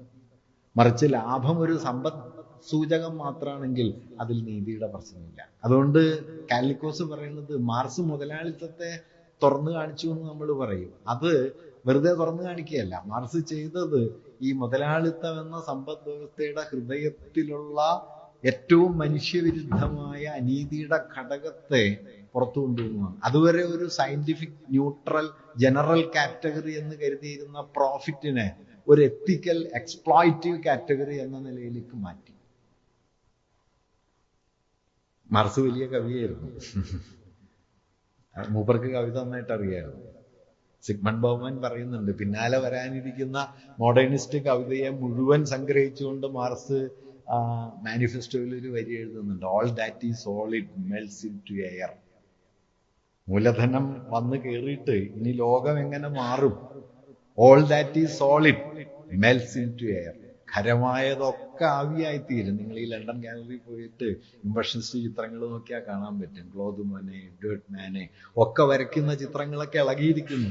18ാം നൂറ്റാണ്ടിലെ നിയോ ക്ലാസിക്കൽ ചിത്രങ്ങൾ, അല്ലെങ്കിൽ റിയലിസ്റ്റുകൾ വരച്ചിരുന്ന ചിത്രങ്ങൾ, അതിലൊക്കെ ഉണ്ടായിരുന്ന രൂപപരമായ ഭദ്രത അവസാനിക്കുകയും രൂപം വിശലഭമാവുകയും രൂപം ഇളകാൻ തുടങ്ങുകയും യാഥാർത്ഥ്യം അടിയിളകി തുടങ്ങുകയും ചെയ്യുന്നു. ഈ അടിയിളക്കം ആദ്യം സമ്മറൈസ് ചെയ്തൊരു വാക്യമായിരുന്നു: all that is solid melts into air. Bauman പറയുന്നത് പിന്നാലെ Eliot London bridge is falling down എന്നും Walt Whitman things fall apart എന്നുമൊക്കെ പറയാനിരുന്നതിന് മുൻകൂട്ടി പ്രവചിച്ച ഒരു വാക്യമായിരുന്നു ഇത് എന്ന് പറയുന്നത്. മാർക്സ് വലിയ കവിയായിരുന്നു. കവി എന്ന് പറയുന്നത് കവിത എഴുതുന്ന ആള് മാത്രമല്ല കേട്ടോ. കവിത ഇഷ്ടമല്ലാത്ത ആളും ചിലപ്പോൾ കവിയാണ്. ഇന്ത്യയിൽ അങ്ങനെ ഒരാളുണ്ടായിരുന്നു, ഗാന്ധി എന്നാണ് മൂപ്പരുടെ പേര്. ഇവർക്ക് കവിതയൊന്നും ഇഷ്ടമായിരുന്നില്ല. പക്ഷെ മൂപ്പരുടെ ചില വാക്യങ്ങളുണ്ടല്ലോ, കവിതയുടെ പരമാവധിയിൽ പറയാവുന്ന വാക്യങ്ങളാണ്. This world has enough to satisfy everyone's need but no one's greed. എന്തൊരു കവിതയാണത്. കലയിൽ വലിയൊരു നീതിയുണ്ട് കേട്ടോ. കല വളരെ പൊളിറ്റിക്കലായി തീരുന്നത് അത് ഈ നീതിയുടെ തലത്തെ പോയി തൊടുമ്പോഴാണ്. അത് പൊളിറ്റിക്സിന്റെ അവസാനത്തെ ലക്ഷ്യം നീതിയാണ്. താനല്ലാത്തവർക്ക് വേണ്ടി നിലകൊള്ളാനുള്ള തൻ്റെ സന്നദ്ധതയാണ് ഒരാളെ രാഷ്ട്രീയ ജീവിയാക്കുന്നത്. Very simple. എങ്ങനെയാണ് ഒരാൾ പൊളിറ്റിക്കലാവുന്നത്? അത് തനിക്ക് വേണ്ടിയല്ലാതെ ജീവിക്കാൻ തനിക്ക് എത്ര ശേഷിയുണ്ട് എന്നതില്ല. നമ്മുടെ നാട്ടിൽ ഇത് ആദ്യം പറഞ്ഞത് പൊളിറ്റിക്കലായിട്ട് നമ്മൾ കരുതാത്ത ഒരാളാണ്. ഉള്ള പേര് നാരായണ ഗുരു എന്നാണ്. അപരനു വേണ്ടി അഹർനിശം പ്രയത്നം, കൃപണത വിട്ട് കൃപാലു ചെയ്തിടുന്നു. കൃപണൻ അധോമുഖനായി കിടന്നു ചെയ്യുന്ന അപജയ കർമ്മം അവനു വേണ്ടി മാത്രം. അതുകൊണ്ട് തനിക്ക് വേണ്ടി അല്ലാതെ നിലക്കൊള്ളാൻ, ആ നിലക്കൊള്ളൽ ഏത് എക്സ്റ്റെൻഡിലേക്ക് പോകുമെന്ന് വെച്ച് കഴിഞ്ഞാൽ ഒരുപക്ഷെ മനുഷ്യവംശത്തിന് വേണ്ടി രക്തസാക്ഷിത്വം വരിക്കാൻ വരെ ഒരാൾക്ക് പറ്റും. ഇപ്പോൾ രണ്ടാം ലോക യുദ്ധത്തിന് തൊട്ടു മുമ്പ് ഇവിടെ നിന്ന് ഇംഗ്ലണ്ടിൽ നിന്നാണ് ക്രിസ്റ്റഫർ കോഡ്വെൽ സ്പെയിനിലേക്ക് പോയത്. അപ്പോഴേക്കും കോഡ്വെൽ ലോകത്തെ തന്നെ ഏറ്റവും പ്രധാന ബുദ്ധിജീവിയായി കഴിഞ്ഞിരുന്നു. ക്രൈസിസ് ഇൻ ഫിസിക്സ് എഴുതിയിരുന്നു, ഐൻസ്റ്റീനോട് സംവാദത്തിൽ ഏർപ്പെട്ടിരുന്നു, ഇല്യൂഷൻ ആൻഡ് റിയാലിറ്റി എഴുതിയിരുന്നു, സ്റ്റഡീസ് ഇൻ ഡ്രൈവിംഗ് കൾച്ചർ എഴുതിയിരുന്നു. 40 വയസ്സിൽ ലോകത്തെ ഏറ്റവും വലിയ ബുദ്ധിജീവിയായി ഉയർന്നു നിൽക്കുന്ന സമയത്താണ് ഫ്രാങ്കോ സ്പെയിനെ കീഴടക്കുന്നത്. അപ്പോൾ റാൽഫ് ഫോക്സിനോടൊപ്പം, അദ്ദേഹം നോവൽ ആൻഡ് ദ പീപ്പിൾ എന്നുള്ള ഗ്രന്ഥം എഴുതിയ വലിയൊരു ചിന്തകനായിരുന്നു, അദ്ദേഹത്തോടൊപ്പം കോഡ്വെൽ ഇവിടെ നിന്ന് സ്പെയിനിലേക്ക് പോവുകയും, കോഡ്വെൽ ഒറ്റയ്ക്കൊന്നുമല്ല, അന്ന് ലോകത്തിന്റെ പല കോണിൽ നിന്ന് ആളുകൾ സ്പെയിനിലെത്തി. ഇന്റർനാഷണൽ ബ്രിഗേഡ് എന്ന് പറഞ്ഞിട്ട് ഒരു സംവിധാനം ഉണ്ടായി. ഇന്റർനാഷണൽ ബ്രിഗേഡ് ലോകത്തിന്റെ പല കോണുകളിൽ നിന്നും ചെറുപ്പക്കാരെ ആയുധമെടുത്ത് സ്പെയിനിന്റെ തെരുവിൽ വന്നിട്ട് ഫ്രാങ്കോയിന്റെ പട്ടാളത്തിനെതിരെ പോരാടി മരിച്ചു. അങ്ങനെ സ്പെയിനിൽ വെടികൊണ്ട് മരിച്ചുപോയ ഒരാളായിരുന്നു കോഡ്വെൽ. അതാണ് ഞാൻ ഈ പറഞ്ഞത്, അത് നീതി എന്നുള്ള രാശിയാണ്. പൊളിറ്റിക്കലാകുക എന്ന് പറയുന്നതിൻ്റെ അർത്ഥം ഇതാണ്, താനല്ലാത്തതിന് വേണ്ടി നിലക്കൊള്ളാൻ തനിക്ക് എത്ര പറ്റും. അപ്പൊ അങ്ങനെ ഒരനുഭവത്തെ കല നമ്മിലേക്ക് കൊണ്ടുവരും. കല തരുന്ന ഏറ്റവും വലിയ വാഗ്ദാനം എന്താണെന്നറിയോ? നമ്മുടെ ജീവിതത്തിൽ നിന്ന് നമ്മളെ മോചിപ്പിക്കും. നമ്മളൊക്കെ നമ്മുടെ ജീവിതത്തിലാണല്ലോ ജീവിക്കുക, നമ്മുടെ ഒരു അനുഭവം, നമ്മുടെ കാലം, നമ്മുടെ പരിസരം, അതിൻ്റെ അകത്ത്. പക്ഷെ നിങ്ങളും ഒരു നോവൽ വായിക്കും, അല്ലെങ്കിൽ ഒരു കവിത വായിക്കും, ഒരു കഥ വായിക്കും, ഒരു സിനിമ കാണും, മറ്റാരുടെയോ ജീവിതത്തിലേക്ക് നമ്മളിങ്ങനെ കടക്കും, അതിലൂടെ സഞ്ചരിക്കും. അങ്ങനെ നമ്മിൽ നിന്നുള്ള നമ്മുടെ വിടുതിയാണ് വാസ്തവത്തിൽ കല. മനുഷ്യർക്ക് വിട്ടുകളയാൻ ഏറ്റവും പ്രയാസമുള്ള കാര്യം അവരവരെയാണ്, ബാക്കിയൊക്കെ വിട്ടുകളയാൻ പ്രയാസമില്ല. അപ്പൊ നിങ്ങൾക്ക് സമ്പത്ത് വേണ്ടെന്ന് വെക്കാം, അധികാരം വേണ്ടെന്ന് വെക്കാം, അതൊക്കെ വിട്ടുകളയാൻ താരതമ്യേന എളുപ്പമാണ്. പക്ഷെ അവരവരെ വിട്ടുകളയൽ എളുപ്പമല്ല. അത് വിടലിന്റെ അവസാനം നടക്കുന്ന ഒരു കാര്യമാണ്. വലിയ മനുഷ്യർക്കേ പറ്റുള്ളൂ അത്. അപ്പൊ നാരായണ ഗുരുവിനോട് നമ്മുടെ വാഗ്ബിടാനന്ദൻ ചെന്ന് ചോദിക്കുന്നുണ്ട് വിഗ്രഹപ്രതിഷ്ഠയെ കുറിച്ചിട്ട്. പറയും, ഇതൊക്കെ കല്ലല്ലേ? അപ്പൊ ഗുരു പറയും കല്ലാണ് എന്ന് പറയും. അപ്പോ ചോദിക്കുന്നുണ്ട്, പിന്നെ എന്തിനാ ഇത് പ്രതിഷ്ഠിക്കുന്നത്? അപ്പൊ ഗുരു പറഞ്ഞ ഉത്തരം, അത് നമുക്ക് വേണ്ടിയല്ലല്ലോ, അവർക്ക് വേണ്ടിയല്ലേ. അവനവനെ വിട്ടുകളയല. ഞാൻ പറഞ്ഞത്, വലിയ ആത്മീയത, വലിയ കല, വലിയ രാഷ്ട്രീയം, ഇത് മീറ്റ് ചെയ്യുന്ന പോയിന്റ് എന്താണെന്നറിയോ? അത് അതറാണ്, കൺസേൺ ഫോർ ദ അതർ. താനല്ലാത്തതിനെ കുറിച്ചുള്ള തൻ്റെ കരുതൽ പരമാവധിയിലെത്തുന്ന സ്ഥാനങ്ങളിൽ കലയുണ്ട്, രാഷ്ട്രീയമുണ്ട്, ആധ്യാത്മികത പോലുമുണ്ട്. ഇതൊരു സാധ്യതയാണ്. ഇപ്പൊ ഞാൻ പറഞ്ഞു വന്നത്, ഇങ്ങനെ കല തരുന്ന ഈ വലിയ ഒരു വാഗ്ദാനം, അത് തന്നെ തന്നിൽ നിന്ന് മോചിപ്പിക്കുക എന്നത് ഒരു ഭാഗത്ത്, മനുഷ്യാവസ്ഥയുടെ അനന്യതയെ, അതിൻ്റെ വൈരുദ്ധ്യങ്ങളെ തിരിച്ചറിഞ്ഞതിലേക്ക് നമ്മളെ മടക്കി കൊണ്ടുവരിക എന്നത് മറ്റൊരു കാര്യം. സാമാന്യത്തിൽ പെട്ടുപോകാതെ സവിശേഷത്തിലേക്ക് നമ്മുടെ ശ്രദ്ധയെ കൊണ്ടുപോകുക, സവിശേഷത്തിൽ ജീവിക്കാൻ പരിശീലിപ്പിക്കുക. അപ്പോൾ ഒരനുഭവം എന്ന് പറയുന്നത് വെറും ഒരു അനുഭവമല്ല, അത് അതിനുള്ളിലെ വൈരുദ്ധ്യങ്ങളായി തീരും. നിങ്ങൾ ദീപയുടെ ഈ പുസ്തകം വായിച്ചു നോക്കിയാൽ എങ്ങനെയാണ് അതിസാമാന്യമായി തീരുന്ന ഒരു അനുഭവം അതിൻ്റെ സൂക്ഷ്മാംശങ്ങളിൽ മനുഷ്യജീവിതത്തെക്കുറിച്ചുള്ള വലിയ സംഘർഷങ്ങളെ ഉൾക്കൊണ്ടിരിക്കുന്നത് എന്ന് കാണാൻ പറ്റും. ഞാൻ ഓരോന്നിനെ കുറിച്ചും വിവരിക്കുന്നില്ല. അതൊരു അനുഭവ വിവരണം എന്ന് പറയുമ്പോൾ വാസ്തവത്തിൽ അനുഭവ വിവരണം പ്രധാനമാവുന്നത് അത് അനുഭവത്തെക്കുറിച്ചുള്ള നമ്മുടെ സാമാന്യ ധാരണയെ ഭാഷ കൊണ്ട് അത് ഭേദിക്കുമ്പോഴാണ്. അങ്ങനെ ഭാഷ കൊണ്ട് തന്നെ ഭാഷയെ ഭേദിക്കുക എന്നത് കലയിൽ സാധ്യമാകുന്ന ഒരു കാര്യമാണ്. അത് നമുക്ക് പലപ്പോഴും നമ്മുടെ ദൈനംദിന ജീവിത ഭാഷയിൽ പറ്റില്ല. കാരണം ദൈനംദിന ജീവിത ഭാഷയിൽ നമുക്ക് ഭാഷയെ റഫറൻറ്റിലേക്ക് എത്തിക്കണമല്ല. ഒരു എന്താ പറയുക, ഒരു കടയിൽ ചെന്നിട്ട് 1 കിലോ പഞ്ചസാര എന്ന് പറഞ്ഞു കഴിഞ്ഞാൽ 1 കിലോ പഞ്ചസാര തന്നെ വേണമല്ലോ. പക്ഷേ കലയിൽ പഞ്ചസാര അതാവണമെന്നില്ല. വിജയമാഷ് പറയും, നിങ്ങൾ വീടിൻ്റെ പൂമുഖത്ത് ഒരു കസേര ഇട്ടാൽ ഒരാളിരുന്നാൽ ആ കസേര നിറഞ്ഞു പോകും.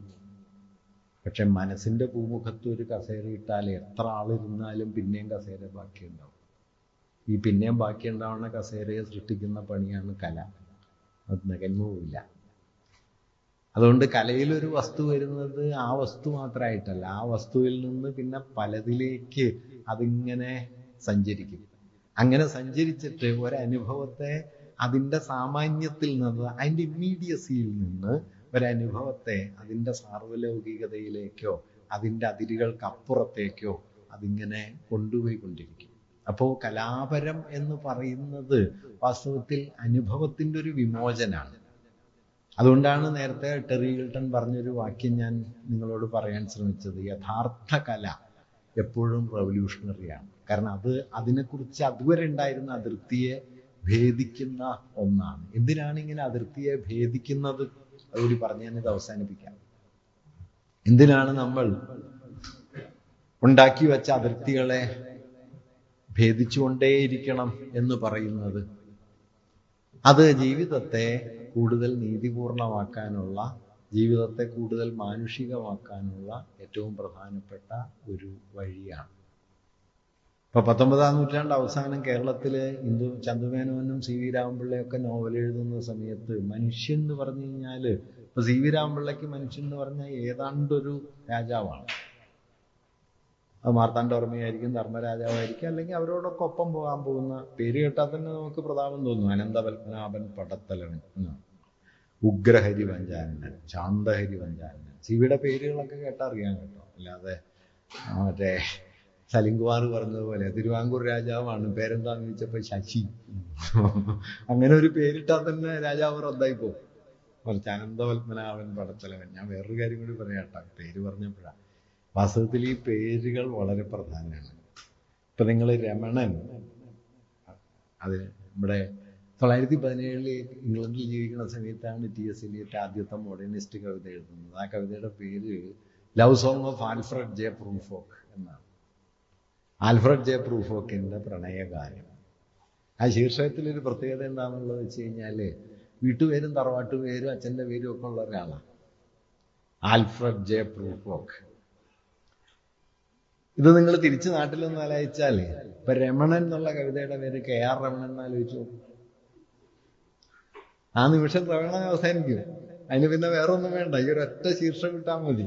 കാരണം അതോടെ അതിൻ്റെ സാർവലൗകികത അവസാനിച്ച് അത് ഒരാളുടെ എന്തോ ഒരു സ്വകാര്യ പ്രശ്നമായിട്ട് മാറും. മറിച്ച് രമണനായിരിക്കുമ്പോൾ അത് മുഴുവൻ മലയാളിയും വലയം ചെയ്ത ഒരു കാര്യമായിട്ട് മാറും. നിങ്ങൾ എപ്പോഴെങ്കിലും ശ്രദ്ധിച്ചിട്ടുണ്ടോന്ന് അറിയില്ല, രമണന്റെ കഥ, രമണന്റെ കഥാസന്ദർഭം ഒട്ടും കേരളീയല്ല കേട്ടോ. കേരളത്തിൽ ആടുമില്ല, ആട്ടടയന്മാരും ഇല്ല, ആടുമേക്കലും ഇല്ല, ഒരു കലാപരിപാടിയില്ല. പക്ഷേ 929 ഈ കവിത വന്നിട്ട് ഒരു 10-30 കൊല്ലം മലയാളി അതിൽ ജീവിച്ചിട്ട് ഇത് നമ്മുടെ അനുഭവമല്ലല്ലോ എന്ന് മലയാളിക്ക് തോന്നിയതേയില്ല. അതിർത്തിയെ ഭേദിച്ചു. കേരളത്തിൻ്റെ ഒരു ഗ്രാമത്തിൽ ജീവിച്ച ഒരാളും എന്താണ്, കാനനഛായയിൽ ആടുമേക്കാൻ ഞാനും വരട്ടെയോ നിന്റെ കൂടെ എന്ന ചോദ്യം കേരളീയമല്ലല്ലോ എന്ന് ഒരിക്കൽ പോലും സംശയിച്ചില്ല. മലയാളിയുടെ ജീവിതം കേരളത്തിൻ്റെ ഇത്തിരി വട്ടത്തിൽ നിന്ന് ലോകത്തെമ്പാടുമുള്ള ഈ പുൽമൈതാനങ്ങളിലേക്ക് പടരുകയും അവരതിൽ ജീവിക്കുകയും ചെയ്തു. കേസരി പിന്നെ എഴുതുന്നുണ്ട്, ഒരു കാലഘട്ടത്തിൻ്റെ അനുഭവഘടനയെ രൂപപ്പെടുത്തുന്നത് ആ കാലഘട്ടത്തിലെ കാവ്യങ്ങളായിരിക്കും എന്ന് പറഞ്ഞിട്ട് കേസരി രമണൻ ഉദാഹരിക്കുന്നുണ്ട്. രമണൻ എഴുതുന്ന കാലത്ത് കേരളത്തിലും മലയാളികൾ പ്രേമിച്ചൊന്നും തുടങ്ങിയിട്ടില്ല. പക്ഷെ പ്രണയം എന്ന് പറയുന്നതിനെ വെള്ളി നക്ഷത്രമേ നിന്നെ നോക്കി തുള്ളിത്തുളുമ്പുകയല്ലോ എന്ന് മലയാളി മുഴുവൻ അങ്ങ് ഏറ്റുപാടുകയായിരുന്നു.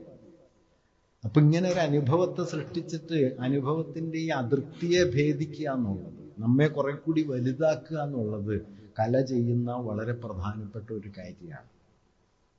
അപ്പോൾ സി വി രാമപിള്ളയൊക്കെ അങ്ങനെ ഉഗ്രഹരി പഞ്ചാനനൻ, ശാന്തഹരി പഞ്ചാനനൻ എന്നൊക്കെ പേരിട്ട് വലിയ പ്രതാപികളായ ഭൂതകാലത്തിൻ്റെ അപാരമായ പ്രൗഢിയിൽ തല ഉയർത്തി നിൽക്കുന്ന മഹാമേരുക്കളെ ഇങ്ങനെ ഭാഷ കൊണ്ട് സൃഷ്ടിച്ച സമയത്ത് അപ്പുറത്ത് ചന്തുമേനോൻ വേറെ തരം മനുഷ്യരുണ്ടാക്കുന്നു. മാധവൻ, ഇന്ദുലേഖ എന്നൊക്കെ പറഞ്ഞു.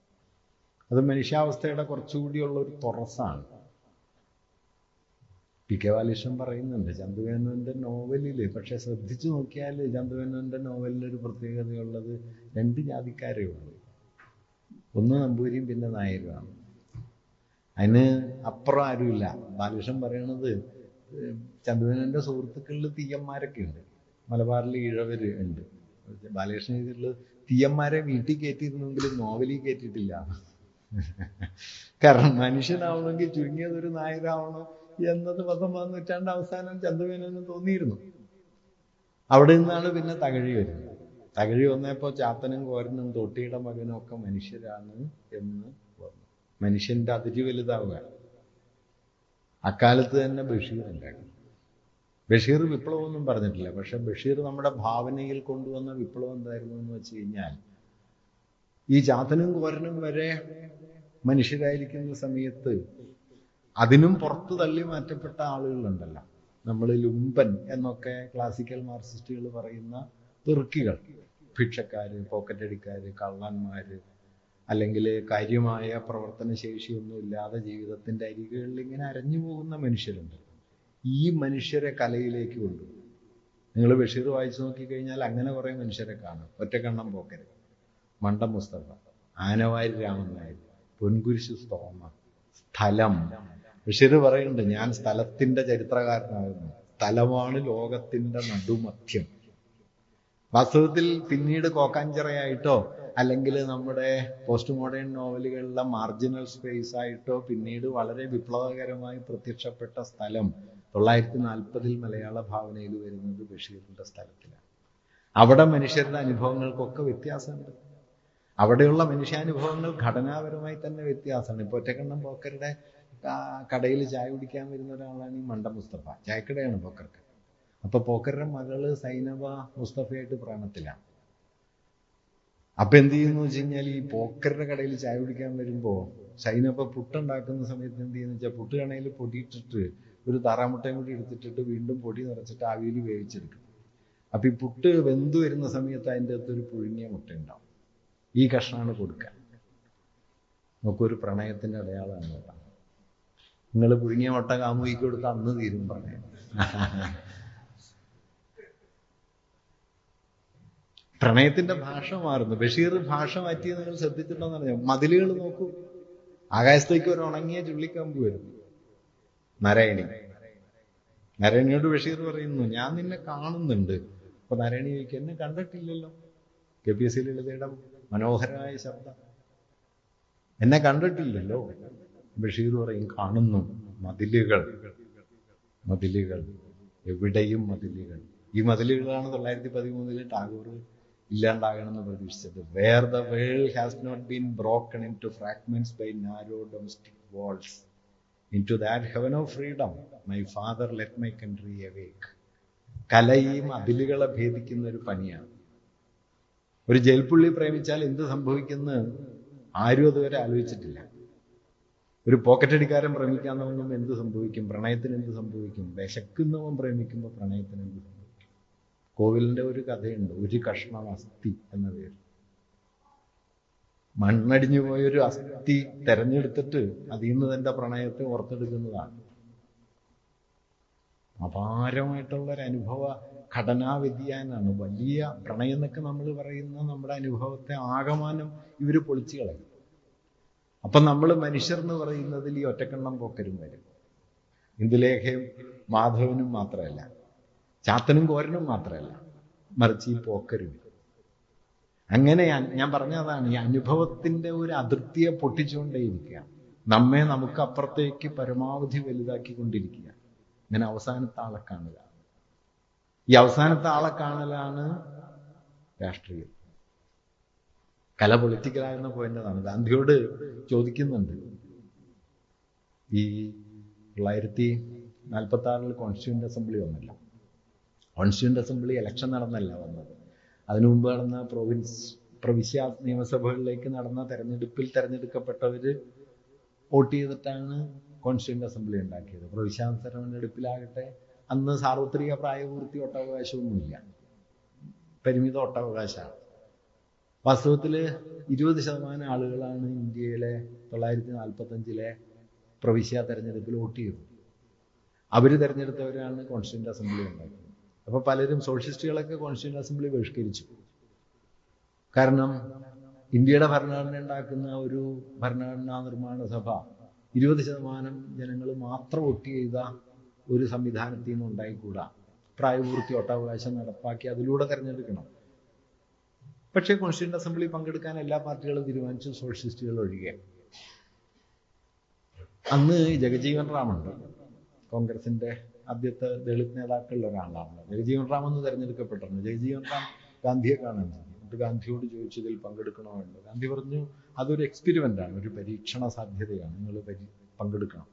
എന്നിട്ട് അദ്ദേഹം അവരോട് പറഞ്ഞു, നിങ്ങളൊരു നിയമം ഉണ്ടാക്കുമ്പോൾ അത് ശരിയോ തെറ്റോ എന്ന് അറിയാനായിട്ട് ഒരു മാർഗമുണ്ട്. ഗംഭീര വരിയാണ് കേട്ടോ. I will give you A talisman. Think of the poorest of the poor you have ever seen. നിങ്ങൾ ഇക്കാലം വരെ കണ്ടതിൽ വെച്ച് ഏറ്റവും ദരിദ്രനായ ഒരാളെ മനസ്സിൽ കാണണം. അയാൾക്ക് ഗുണമാണെങ്കിൽ നിങ്ങൾ ശരിയാണ്. ഈ അയാളെയാണ് കേട്ടോ ബഷീർ കൊണ്ടുവരുന്നത്. നിങ്ങൾ ഇക്കാലം വരെ കണ്ടതിൽ വെച്ച് ഏറ്റവും ദരിദ്രനായ ഒരാള്, അയാള് ഒരു പിച്ചക്കാരൻ. അയാള് പ്രണയവുമായിട്ട് നമ്മുടെ അനുഭവത്തിന്റെ കേന്ദ്രത്തിലേക്ക് വന്ന് അതുവരെ പ്രണയവും ജീവിതവും മലയാളിക്ക് എന്തായിരുന്നോ അതിൻ്റെ അതിർത്തിയെ ഒരുപാട് പൊട്ടിക്കുന്നു. True art is always revolutionary എന്ന് പറയുന്ന ഈ അർത്ഥത്തിൽ. അതായത് വിപ്ലവം വിജയിക്കട്ടെ എന്ന് എപ്പോഴും മുദ്രാവാക്യം വിളിക്കണ്ട. അതുകൊണ്ട് ഞാൻ പറഞ്ഞെന്താന്ന് വെച്ച് കഴിഞ്ഞാൽ, അനുഭവപരമായി ഈ ഒരു മൂല്യത്തെ തിരിച്ചു കൊണ്ടുവരിക, അത് നമ്മുടെ ഓർമ്മയിലും നമ്മുടെ എഴുത്തിലും നമ്മുടെ ആവിഷ്കാരങ്ങളിലും ആഴ്ന്നു പതിക്കുന്ന വിധത്തിൽ അവതരിപ്പിക്കുക, അതിലൂടെ നമ്മിലേക്ക് തന്നെ തിരിഞ്ഞു നോക്കാനായിട്ട് നമ്മെ പ്രേരിപ്പിക്കുകയും ചെയ്യുക. ഇത് കല ചെയ്തുകൊണ്ടിരിക്കുന്ന ഒരു കാര്യം. അതുകൊണ്ട് കല എന്ന് പറയുന്നത് വാസ്തവത്തിൽ കലയല്ല, അത് മനുഷ്യാനുഭവങ്ങളുടെ അനന്യത, അതിൻ്റെ യുണീക്ക്നെസ്, അതിനെ മനുഷ്യർക്ക് അനുഭവവേദ്യമാകുന്ന ഒരു സ്ഥാനത്തെയാണ് നമ്മൾ കല എന്ന് പറയുന്നത്. ജനറാലിറ്റിക്കെതിരായ മനുഷ്യരുടെ സമരമാണ് കല. ജനറാലിറ്റി എപ്പോഴും ഫാസിസ്റ്റ് പൊട്ടൻഷ്യൽ ഉള്ളതാണ്. ജനാധിപത്യം എന്ന് പറയുന്നത് യുണീക്ക്നെസ് ആണ്. അങ്ങനെയും കൂടി അതിനെ മനസ്സിലാക്കിയാൽ ഇതിൻ്റെ പ്രാധാന്യം വേറെ നിൽക്കുകയാണ്. അതായത് ജനാധിപത്യം എന്ന് പറയുന്നത് ഭൂരിപക്ഷമല്ല. ജനാധിപത്യം വ്യത്യസ്തതകൾക്ക് ഒരുമിച്ച് നിൽക്കാനുള്ള സാധ്യതയാണ്. നോക്കൂ, നമ്മളെല്ലാം ഒരേ പാറ്റേണിലാണെങ്കിൽ പിന്നെ നമ്മൾ ഒരുമിച്ച് നിൽക്കുന്നതിൽ അർത്ഥമൊന്നുമില്ല. ഇപ്പോൾ ഒരു ഫാക്ടറിയിൽ പ്രൊഡക്ഷൻ നടക്കുന്നു, ഒരേ പ്രകാരത്തിലുള്ള ബൾബ് ഉണ്ടാകുന്നു, ഒരേ പ്രകാരത്തിലുള്ള ഇൻസ്ട്രുമെൻ്റ് ഉണ്ടാകുന്നു. ഇതിനെ ഡെമോക്രാറ്റിക് പ്രൊഡക്ഷൻ എന്നല്ല പറയുന്നത്, മെക്കാനിക്കൽ റീപ്രൊഡക്ഷൻ. മെക്കാനിക്കൽ റീപ്രൊഡക്ഷൻ അല്ല ഡെമോക്രസി. ഡെമോക്രസി എന്ന് പറയുന്നത് എന്താണ്? രണ്ടാളുകൾക്കിടയിൽ വ്യത്യാസം ഉണ്ടാവുകയും വ്യത്യാസങ്ങൾക്കിടയിൽ അവരൊരുമിച്ച് നിൽക്കുകയും ചെയ്യുന്നതാണ്. വ്യത്യാസങ്ങളുടെ അഭാവത്തിൽ ജനാധിപത്യത്തിന് ഒരർത്ഥമില്ല കേട്ടോ. വ്യത്യസ്തതകളെ റദ്ദാക്കലിൻ്റെ പേരല്ല ജനാധിപത്യം. മെജോറിറ്റേറിയൻസ് അല്ല ജനാധിപത്യം. ജനാധിപത്യം വ്യത്യസ്തതകൾക്ക് തുല്യാവകാശത്തോടെ നിലനിൽക്കാൻ കഴിയുമോ എന്ന ചോദ്യമാണ്. അപ്പം ഈ വ്യത്യസ്തതകളെ നമ്മൾ കൂടുതൽ കൂടുതൽ എൻഗേജ് ചെയ്ത് ശീലിക്കണം. ഫാഷിസ്റ്റുകൾ എപ്പോഴും ചെയ്യുക വ്യത്യസ്തതകളെ ഇല്ലാതാക്കലാണ്. പണ്ട് വിജയമാഷ് പറയും, ഈ റെജമെന്റേഷൻ എന്ന് പറയുന്നതിൽ എന്താ പറയുക, നമ്മൾ സ്കൂളിലെ ഡ്രില്ല് നിങ്ങൾ ശ്രദ്ധിച്ചിട്ടില്ല? എല്ലാവരും ഇടത്തോട്ട് തിരിയുമ്പോൾ നീ മാത്രം വലത്തോട്ട് തിരിയരുതെന്നാണ്. Right turn, left turn. അപ്പൊ നീയും അതിൻ്റെ ഭാഗമാവണം. ഇതൊരു റെജമെന്റേഷനാണ്. ഈ റെജമെന്റേഷനെതിരെ എനിക്കൊരു ഇടം, എനിക്കൊരു അനുഭവം എന്ന നിലയിൽ വ്യക്തികൾക്ക് അനുഭവപരമായ അനന്യത കൊടുക്കുകയും ഈ അനന്യതയെ നിലനിർത്തിക്കൊണ്ട് അയാൾക്ക് ഓരോരുത്തർക്കും സ്വന്തം നിലയ്ക്ക് ജീവിക്കാനുള്ള ഒരു സ്പേസ് ഉണ്ടാക്കി കൊടുക്കുകയും ചെയ്യുന്ന ഒന്നിൻ്റെ പേരാണ് ഡെമോക്രസി എന്നുള്ളത്. True democracy. അല്ലെങ്കിൽ ഡെമോക്രസി ഒരു ഭൂരിപക്ഷഹിതമായി തീരുകയും ഭൂരിപക്ഷഹിതം വളരെ പെട്ടെന്ന് ഫാഷിസ്റ്റായി തീരുകയും ചെയ്യും. ഹിറ്റ്ലർ തെരഞ്ഞെടുപ്പിൽ ജയിച്ച ആളായിരുന്നു എന്ന് ഓർക്കണം. ചിലരൊക്കെ ജയിക്കുമ്പോൾ അത് ഓർക്കേണ്ടതാണ്. പക്ഷെ അവസാനം വരെ ഒന്നും നിന്നില്ല കേട്ടോ, ആത്മഹത്യ ചെയ്യേണ്ടി വന്നു. വേറൊരാളെ നാട്ടുകാർ തല്ലിക്കൊന്ന് കെട്ടിത്തൂക്കി. അതുകൊണ്ട് ഫാഷിസം അവസാന വിജയമൊന്നുമല്ല. മനുഷ്യവംശത്തിന് കുറെ സഹിക്കേണ്ടി വരും. അതുകൊണ്ട് ജനാധിപത്യം എപ്പോഴും ഈ യുണീക്ക്നെസ്സിനെ അഡ്രസ് ചെയ്യില്ല. എന്നിലുള്ള എൻ്റെ അനന്യതയെ നിലനിർത്താൻ ഉള്ള ഒരിടത്തിൻ്റെ പേരാണ് ഡെമോക്രാറ്റിക് സ്പേസ് എന്നുള്ളത്. ഞാൻ പറഞ്ഞു വ്യക്തമാണ്. എൻ്റെ യുണീക്ക്നെസ്സിനെ നിലനിർത്താൻ പറ്റുക എന്നുള്ളതാണ്. അല്ലാതെ ആൾക്കൂട്ടത്തിൻ്റെ ഒപ്പം അതിലൊന്നായിട്ട് ഞാനും മാറുകയാണ്. നോക്കൂ, പറ്റമല്ല സമൂഹം. പറ്റം എന്ന് പറയുന്നതിൽ ഓരോരുത്തർക്കും അവരവരുടേതായ അനന്യതയൊന്നുമില്ല. ആട്ടിൻ പറ്റം, ഒരാടിനും അനന്യതയില്ല. മറിച്ച് മനുഷ്യ സമൂഹം എന്ന് പറയുന്നത് പറ്റല്ല. മറിച്ച് ഓരോ വ്യക്തിയും തൻ്റെ അനന്യതയെ, തൻ്റെ വ്യക്തിത്വത്തെ ഉൾക്കൊള്ളുകയും അതേസമയം ആ വ്യക്തിത്വത്തിനുള്ളിൽ നിന്നുകൊണ്ട് താനല്ലാത്തവരിലേക്ക് ചേർന്ന് നിൽക്കുകയും ചെയ്യുന്ന ഒന്നാണ് സമൂഹം. സമൂഹത്തെ പറ്റമാക്കാനാണ് ഫാഷിസ്റ്റുകൾ ശ്രമിക്കുക. സമൂഹത്തെ സാമൂഹികമായി വികസിപ്പിക്കാനാണ് കല ശ്രമിക്കുക.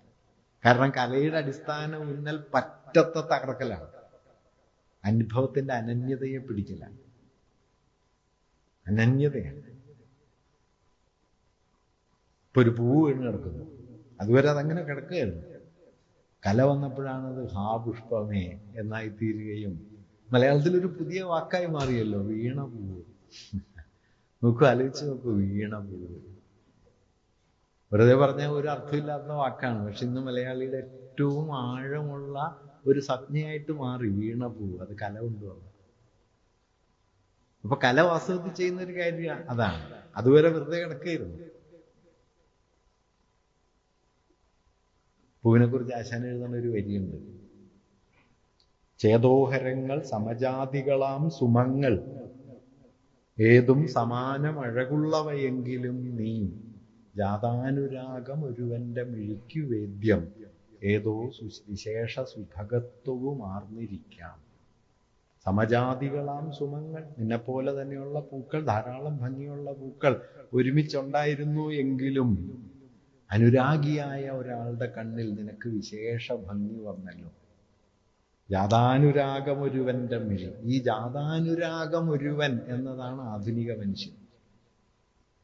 പറ്റത്തെ കണ്ട, അതായത് ശരീരം എന്നതിൻ്റെ ഒരു വസ്തുഗുണമായി സൗന്ദര്യത്തെ കാണുന്നതിന് പകരം സൗന്ദര്യം ഒരു ആത്മഭാവമായ ഒരു വ്യക്തിയുടെ ആന്തരികതയിലേക്ക് കടക്കുകയും ഈ ആന്തരികത കൊണ്ട് അയാൾ ആ സൗന്ദര്യത്തെ അഭിസംബോധന ചെയ്യുകയും ചെയ്യുന്നു. പറ്റല്ല. എണ്ണതോൽക്കും ഉടലിൽ സുഗന്ധിയാം എണ്ണതേച്ചരയിൽ ഒറ്റമുണ്ടുമായി ഉല്ലസിക്കുന്ന ആ നദാങ്കി മുക്കണ്ണനേകി മിഴികൾക്കൊരു ഉത്സവം. ഞങ്ങളുടെ ഒരു മാഷ് പറഞ്ഞത് മുക്കണ്ണൊന്നും വേണ്ട, കാൽക്കണ്ണയാൽ പോലും മതി എന്നാണ്. അവിടെ നിന്ന് വസ്തുഗുണമായ സൗന്ദര്യത്തിന് പകരം ജാതാനുരാഗം ഒരുവന്റെ മിഴി എന്ന നിലയ്ക്ക് എൻ്റെ ആന്തരികതയിൽ നിന്ന് എനിക്ക് കൈവരുന്ന ഒരു അനുഭവം എന്ന നിലയിലേക്ക് സൗന്ദര്യത്തെ മാറ്റുന്നു. ഇന്റേണാലിറ്റി, വ്യക്തികളുടെ ആന്തരികത രൂപപ്പെടുന്നു. ഞാൻ പറഞ്ഞു വന്നത് ഈ വ്യക്തികളുടെ ആന്തരികതയെ ഒരുപക്ഷെ മലയാളം ആദ്യം രേഖപ്പെടുത്തുന്ന ഒരു സ്ഥാനമാണ് ഈ കവിത. കവിത ചരിത്രമായിത്തീരുന്ന അങ്ങനെയാണ്. അത് ചരിത്ര വസ്തുതകൾ നേർക്ക് നേരെ പറഞ്ഞിട്ടല്ല, മറിച്ച് വികസിച്ചു വരുന്ന കാലത്തിൻ്റെ ഒരു അനുഭവ ഘടനയെ അത് നമ്മുടെ മുമ്പിലേക്ക് കൊണ്ടുവരികയും നമ്മെ അതിലേക്ക് തുറക്കുകയും ചെയ്യുന്നു. അപ്പം നിന്നിടത്ത് നിന്ന് ലോകത്തിലേക്കുള്ളൊരു വലിയ തുറസ് കല വാഗ്ദാനം ചെയ്യുന്നു. അതെങ്ങനെ എന്ന് ചോദിച്ചാൽ അനുഭവത്തിൻ്റെ സൂക്ഷ്മതലങ്ങളിലേക്ക്, അനുഭവത്തിലെ വൈരുദ്ധ്യങ്ങളിലേക്ക്, അതിലെ പിളർപ്പുകളിലേക്ക്, ഇരുട്ടിലേക്ക്, വിച്ഛേദങ്ങളിലേക്ക് നമ്മെ കൊണ്ടുപോയിക്കൊണ്ട്. എൻ്റെ കല വളരെ പൊളിറ്റിക്കലാണ്. കലയുടെ അവസാനത്തെ ലക്ഷ്യം ഒരു എത്തിക്കലായി തീരുന്നു. നിങ്ങൾക്ക് പൊളിറ്റിക്കലായിട്ട് അവിടെ എത്തിച്ചേരാൻ പറ്റും. അതുകൊണ്ടാണ് ഗാന്ധിയെ പോലെ കലയിൽ ഒരു താല്പര്യമില്ലാത്ത, ഗാന്ധിയുടെ ആശ്രമത്തിൽ ഒരിക്കൽ ടാഗോർ താമസിക്കാൻ ചെന്നു. ടാഗോർ അടിമുട്ടി കവിയാണല്ലോ. ഗാന്ധി പറഞ്ഞു, നിങ്ങൾ വലിയ കവിയാണ്, അതെല്ലാം ശരിയാണ്, പക്ഷെ കക്കൂസ് കഴുകണം. ടാഗോറിന് ആലോചിക്കാനും പോലും പറ്റൂല. മൂപ്പരിങ്ങനെ സർവാംഗം കവിയായിട്ട് ജീവിക്കുന്ന ആളാണ്. പക്ഷെ കക്കൂസ് കഴിയണമെന്നായിരുന്നു ടാഗോറിൻ്റെ ഗാന്ധിയുടെ ഒരു കവിത കൊണ്ടൊന്നും പ്രത്യേകിച്ച് ഒരു കാര്യമില്ല എന്നൊരു തോന്നലായിരുന്നു. അത് ശരിയൊന്നുമല്ല കേട്ടോ. ഗാന്ധി ആയതുകൊണ്ട് തെറ്റുപറ്റിക്കൂടാന്നൊന്നുമില്ലല്ലോ. ഗാന്ധി കലയുണ്ട് അർത്ഥമില്ല എന്ന് ഗാന്ധി കരുതിയത് തീർത്തും തെറ്റായിരുന്നു. കല വലിയ ആവശ്യമുള്ളൊരു കാര്യമാണ്. അത് നമ്മൾ കരുതുന്ന പോലെ നമുക്ക് രസിക്കാൻ, ആസ്വദിക്കാൻ, കുറച്ച് നേരം പോകാൻ അങ്ങനെയൊന്നുമല്ല. മറിച്ച് ഞാൻ ഈ പറഞ്ഞ പോലെ വളരെ മനുഷ്യനെ ഡീപ്ലി പൊളിറ്റിക്കൽ, ഹിസ്റ്റോറിക്കൽ ആകുന്നത് കലയാണ്. അത് വിട്ടുകഴിഞ്ഞാൽ നിങ്ങളൊരു പൊള്ളയായിട്ട്. ഈ പൊള്ള സമൂഹമാണ് ഫാഷിസ്റ്റുകൾക്ക് വേണ്ടത്. എൻ്റെ ഒരു സുഹൃത്തുണ്ട്, കേരളത്തിലെ വലിയ ഒരു ചിന്താജീവിതമുള്ള ഒരാളാണ് പി. പവിത്രൻ. പവിത്രൻ സാഹിത്യത്തെക്കുറിച്ച് പറഞ്ഞൊരു മനോഹരമായ വിഷയമാണ്, മനുഷ്യരുടെ ആത്മനിഷ്ഠതയുടെ ചരിത്രമാണ് സാഹിത്യം. വസ്തുനിഷ്ഠതയുടെ ചരിത്രം നിങ്ങൾക്ക് ഒഫീഷ്യൽ ഹിസ്റ്ററിയിൽ കിട്ടും. ആന്തരികതയുടെ ചരിത്രമുണ്ട്, അനുഭവിച്ചതിൻ്റെ ചരിത്രം, മാറിയതിൻ്റെ ചരിത്രം, വികാരം കൊണ്ടതിൻ്റെ ചരിത്രം, അതുകൂടി ചേർന്നിട്ടാണല്ലോ. ഇതില്ല എന്ന് വരുത്താനാണ് വാസ്തവത്തിൽ ഫാഷിസ്റ്റുകൾ ശ്രമിക്കുക, മൂലധനം ശ്രമിക്കുക. അതുകൊണ്ട് മൂലധനം പറയും സാഹിത്യം കൊണ്ടൊരു കാര്യമില്ല. ഫാസിസ്റ്റുകൾ പറയും സാഹിത്യം പഠിക്കേണ്ടതേ ഇല്ല. കാരണം അത് നിങ്ങളെ ഇന്റേണാലിറ്റിയുള്ള, ആന്തരികതയുള്ള ഒന്നായി തീർക്കുകയും നിങ്ങൾ പറ്റത്തിലൊന്നല്ല ഒറ്റയ്ക്കൊന്നാണ് എന്ന് ബോധ്യപ്പെടുത്തുകയും ആ അനന്യതയെ ഉയർത്തിക്കൊണ്ടുവരാൻ ശ്രമിക്കുകയും ചെയ്യും. ഫാഷിസം അതിനെതിരാണ്, മൂലധനം അതിനെതിരാണ്. കാരണം മൂലധനത്തിന് വേണ്ടത് പറ്റാണ്, ഒറ്റയല്ല. അപ്പോൾ വാസ്തവത്തിൽ ഞാൻ പറയുന്നത് വളരെ പൊളിറ്റിക്കലായ ഒരു പ്രവൃത്തിയാണ് കലയിലും സാഹിത്യത്തിലും അടങ്ങിയിട്ടുള്ളത്. അത് ചെയ്യുന്നത് എന്തെന്ന് ചോദിച്ചാൽ, ഞാൻ അതിൻ്റെ മറ്റു വിശദാംശങ്ങൾ പറയല്ല, അത് ചെയ്യുന്നത് എന്താണെന്ന് ചോദിച്ചു കഴിഞ്ഞാൽ to bring back the uniqueness of human experience. അനുഭവത്തിൻ്റെ അനന്യതയെ തിരിച്ചു കൊണ്ടുവരാൻ. അതാണ് കല ചെയ്യുന്ന ഒരു കാര്യം. നിങ്ങൾ ദീപയുടെ കുറിപ്പുകൾ വായിച്ചു നോക്കിയാൽ ഈ അനന്യത, എത്ര സാമാന്യമായ ഒരു കുറിപ്പ് എങ്ങനെയാണ്, ഒരു സന്ദർഭം എങ്ങനെയാണ് ജീവിതാനുഭവത്തിൻ്റെ ഒരു അനന്യസ്ഥാനമായി മാറുന്നത് എന്ന് അതിൽ ഓരോ കുറിപ്പും നമ്മോട് പറയുന്നുണ്ട്. വാസ്തവത്തിൽ എന്തുകൊണ്ടാണ് മനുഷ്യർ ഇതെല്ലാം വായിക്കുന്നതെന്ന് ചോദിച്ചാൽ, ഈ അനന്യത അവരെ ചെന്ന് തൊടും എന്നതുകൊണ്ടാണ്. നിങ്ങൾ സാമാന്യമായി പറയുന്നത് ആരെയും തൊടാതെ പോകും, സവിശേഷമായി ചെയ്യുന്നത് ആളുകളെ തൊടും. പച്ച എന്ന വാക്കൊരു സാമാന്യ അർത്ഥമായിട്ട് എടുക്കാം, ഒരു സവിശേഷ അനുഭവമായിട്ട് എടുക്കാം. വിജയ മാഷ് പറഞ്ഞ പഴയൊരു കഥയിൽ ഭർത്താവിനോട് ഭാര്യ പറഞ്ഞു, എനിക്കൊരു പച്ച സാരി വേണം. ഭർത്താവ് വൈകുന്നേരം സ്നേഹപൂർവ്വം പച്ച സാരി മേടിച്ചുകൊണ്ട് വന്നു. ഭാര്യ എടുത്തു നോക്കിയിട്ട് പറഞ്ഞു, ഇതല്ല ഞാൻ പറഞ്ഞ പച്ച. കാരണം പച്ച ഒരു വാക്കാണോ, പച്ച ഒരു അനുഭവമാണോ? മാഷ് പറയാറുള്ളൊരു കാര്യമുണ്ട്, ഈ ബസ്സിൽ ഭിക്ഷക്കാർ വരുന്ന സമയത്ത് ആണുങ്ങൾ എന്ത് ചെയ്യുന്നു വെച്ചാൽ, ഈ ലോകത്ത് ഈ ദാരിദ്ര്യം രൂപപ്പെട്ടതിൻ്റെ ഘടനാപരമായ കാര്യങ്ങളെക്കുറിച്ച് ചർച്ച ചെയ്യും. പെണ്ണുങ്ങൾ 50 പൈസ ₹1 ഉണ്ടെങ്കിൽ കൊടുക്കും. അനുഭവമൂല്യമാകാത്ത അറിവ് പാഴാണ് കേട്ടോ. അനുഭവമൂല്യമാകാത്ത അറിവ് പാഴാണ്. അതുകൊണ്ട് നിങ്ങൾ ആധുനികരാണെങ്കിൽ ആ ആധുനികതയെ അനുഭവമൂല്യമാക്കാൻ ശ്രമിച്ചുകൊണ്ടേയിരിക്കണം. എളുപ്പമല്ല. കാരണം അതിനെ ഉപേക്ഷിക്കാനുള്ള സമ്മർദ്ദങ്ങളാണ് ഒരു ഭാഗത്ത് മൂലധന ശക്തികൾ, മറുഭാഗത്ത് അധികാരം, ഫാഷിസമൊക്കെ ഈ അനുഭവമൂല്യത്തെ തകർക്കാനാണ് ശ്രമിച്ചുകൊണ്ടിരിക്കുന്നത്. സാഹോദര്യം എന്നത് വലിയൊരു അനുഭവമൂല്യമുള്ള കാര്യമാണ്. അതിനില്ലാതാക്കാനുള്ള വലിയ ശ്രമമാണ് ഫാഷിസം ലോകം മുഴുവൻ നടത്തുന്നത്. അതുകൊണ്ട് ഈ അനുഭവമൂല്യത്തെ തിരിച്ചു പിടിക്കുക. അതുകൊണ്ട് ലോകത്തിൻ്റെ ഏതോ കോണിലുള്ളൊരു മനുഷ്യനോട് സാഹോദര്യത്തിൽ ആയി നിൽക്കാൻ എനിക്കുള്ള ഒരു വലിയ സാധ്യതയുടെ പേരാണ് കല. കമ്മ്യൂണിസ്റ്റ് പാർട്ടിയെക്കുറിച്ച് പബ്ലോ നെരൂദ പറയുന്നുണ്ട്, അറിയപ്പെടാത്ത മനുഷ്യരുമായി നീ എന്നെ സാഹോദര്യത്തിലാക്കി. അത് കലയും ചെയ്യും. നിങ്ങൾ കാരമസവ് വായിച്ചു നോക്കൂ, അല്ലെങ്കിൽ നിങ്ങൾ ഭൂതാവിഷ്ണു, ലോകത്ത് ഏത് നല്ല പുസ്തകവും വായിച്ചു നോക്കൂ. അത് നിങ്ങളറിയാത്ത മനുഷ്യരുമായി സാഹോദര്യത്തിലാക്കുന്നത്, ഫ്രക്ടേണൽ ബോണ്ട് ബിറ്റ്വീൻ ദ അൺനോൺ, അജ്ഞാതരായ മനുഷ്യർക്കിടയിലുള്ള ആത്മബന്ധമായി കല നിൽക്കും. ഈ ആത്മബന്ധമാണ് രാഷ്ട്രീയത്തിൻ്റെ പരമാവധി. ആഫ്രിക്കയിൽ ഒരാൾ കടികൊള്ളുന്നു, എനിക്ക് വേദന. എങ്ങു മനുഷ്യന് ചങ്ങല കയ്യിൽ, അങ്ങൻ കയ്യുകൾ മുമ്പിയിടുന്നു. അതുകൊണ്ട് സാർവദേശീയത, സാഹോദര്യം എന്നൊക്കെ പറയുന്നത് ഇന്ന്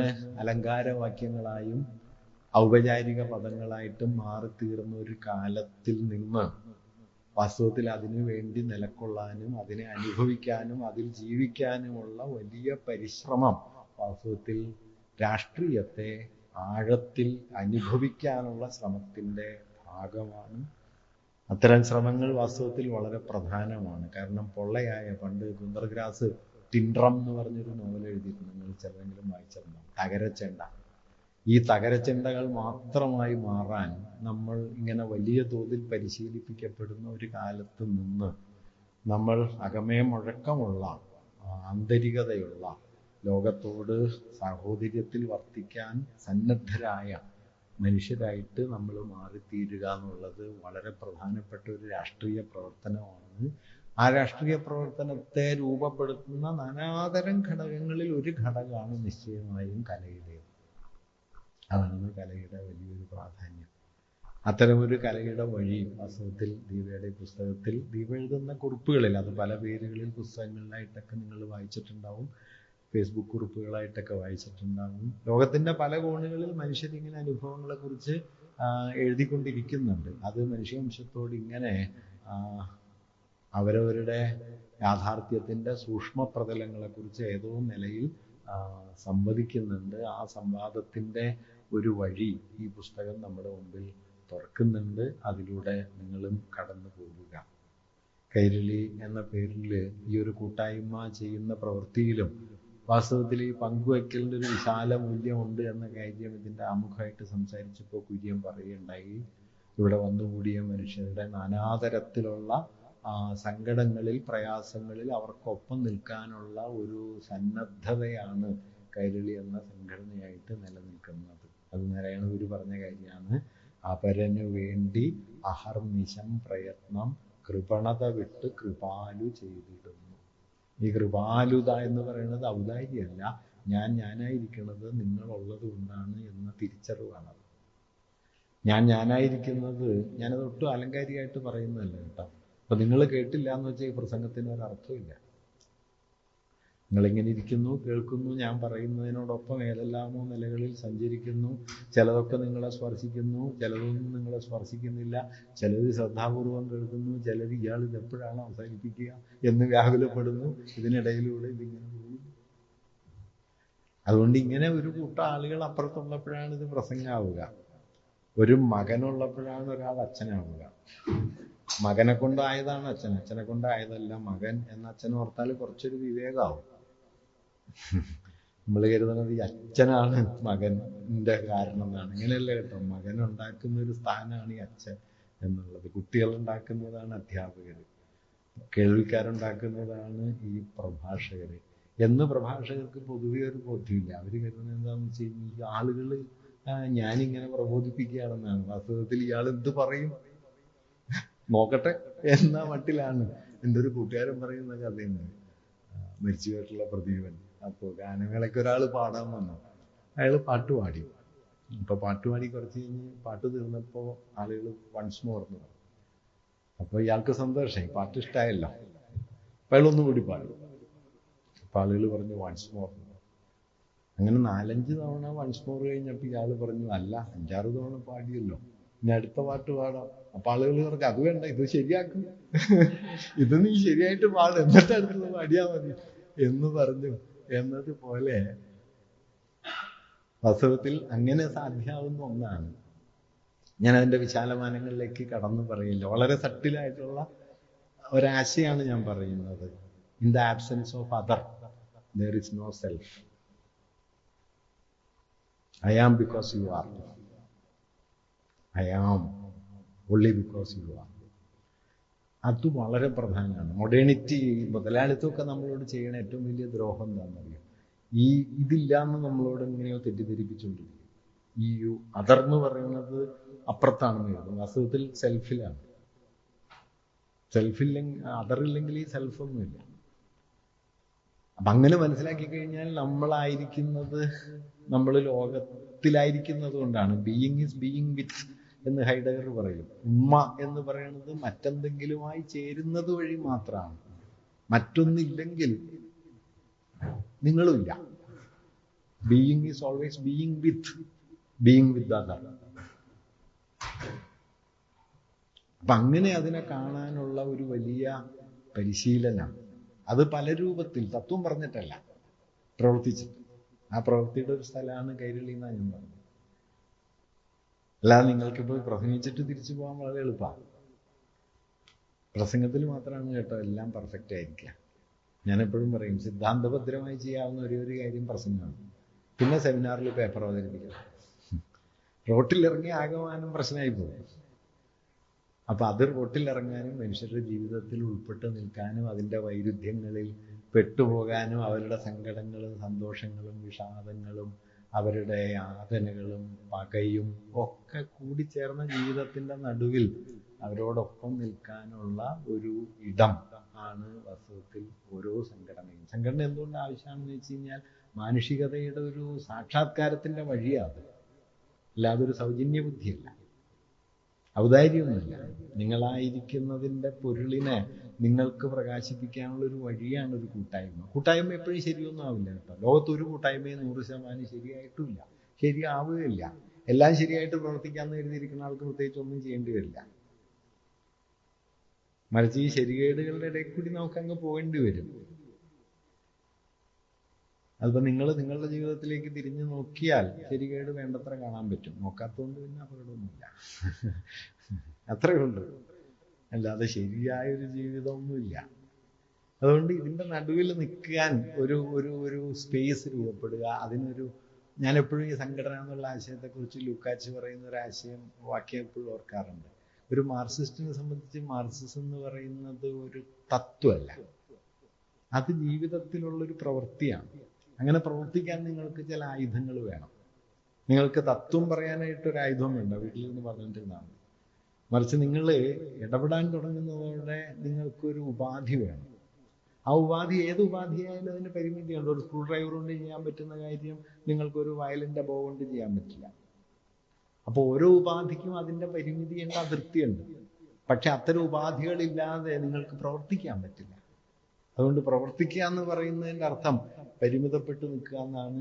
പക്ഷെ ആ പരിമിതിയിൽ നിന്നുകൊണ്ട് തന്നെ ആ പരിമിതിക്ക് അപ്പുറത്തേക്ക് നമ്മൾ വളരെയും മാറാൻ ശ്രമിക്കുക എന്നുള്ളത് വാസ്തവത്തിൽ ഒരു സംഘടന എന്ന് പറയുന്നതിൻ്റെ, സംഘടന ബേസിക്കലി അതുകൊണ്ടൊരു ഡയലക്റ്റിക്കാണ്, ഒരു വൈരുദ്ധ്യമാണ്. കാരണം അതിൽ നിങ്ങളുടെ പ്രവൃത്തിയുടെ ഒരു ഉപകരണമുണ്ട്. അതേസമയം അതായത് നിങ്ങൾക്ക് ഒരാൾക്ക് മാനുഷികതയുടെ ഒരു വലിയ ലോകത്തെ സാക്ഷാത്കരിക്കാനുള്ള ഒരു വഴി സംഘടന തരുന്നുണ്ട്. പക്ഷെ അതേസമയം തന്നെ മാനുഷികതയുടെ സാധ്യതകൾക്കെതിരെ നിൽക്കുന്ന ഒരു ഇടുക്കം ആ വഴിയിലുണ്ടാവും. ഏത് വഴി എടുത്താലും, നിങ്ങളിപ്പോൾ ഏത് കോഴ്സിൽ ചേർന്നാലും ബാക്കി എല്ലാ കോഴ്സും പോയല്ലോ. നോക്കൂ, ഇത് പുതിയ കാര്യമൊന്നുമല്ല. പണ്ട് സാർത്തർ പറയുന്ന ഒരു വാക്യമുണ്ട്, man is condemned to free എന്നാണ്. മനുഷ്യൻ സ്വതന്ത്രനാവാൻ ശപിക്കപ്പെട്ടിരിക്കുന്നു. കാരണം എന്താ വെച്ചാൽ സ്വാതന്ത്ര്യം എന്ന് പറയുന്നത് സാർത്തർ പറയുക തെരഞ്ഞെടുപ്പാണ്. ഇപ്പൊ ഒരു കിളി മരക്കൊമ്പിലിരിക്കുന്നു, നിങ്ങൾ കല്ലെറിയുന്നു, കിളി പറന്നു പോകുന്നു. കിളിക്ക് വേറെ ചോയ്സ് ഒന്നുമില്ല, അതുകൊണ്ട് കിളിക്ക് ആലോചിക്കേണ്ട കാര്യമൊന്നുമില്ല. ആരെങ്കിലും കല്ലെറിഞ്ഞാൽ പറന്നു പോവുക. മറിച്ച് നിങ്ങൾ പാർക്കിലിരിക്കുന്നു, ഒരാൾ കല്ലെറിയുന്നു, നിങ്ങളുടെ മുമ്പിൽ നിരവധി ചോയ്സസ് ഉണ്ട്. നിങ്ങൾക്ക് മനുഷ്യന്റെ ഒരു അടിസ്ഥാന പ്രേരണ വെച്ച് തിരിച്ച് കല്ലെറിയാം. കല്ലെറിഞ്ഞ ആളോട് എന്ന് ചോദിക്കാം, സഹോദര എന്തിനാണ് കല്ലെറിഞ്ഞത്? അതായിരുന്നു ക്രിസ്തു.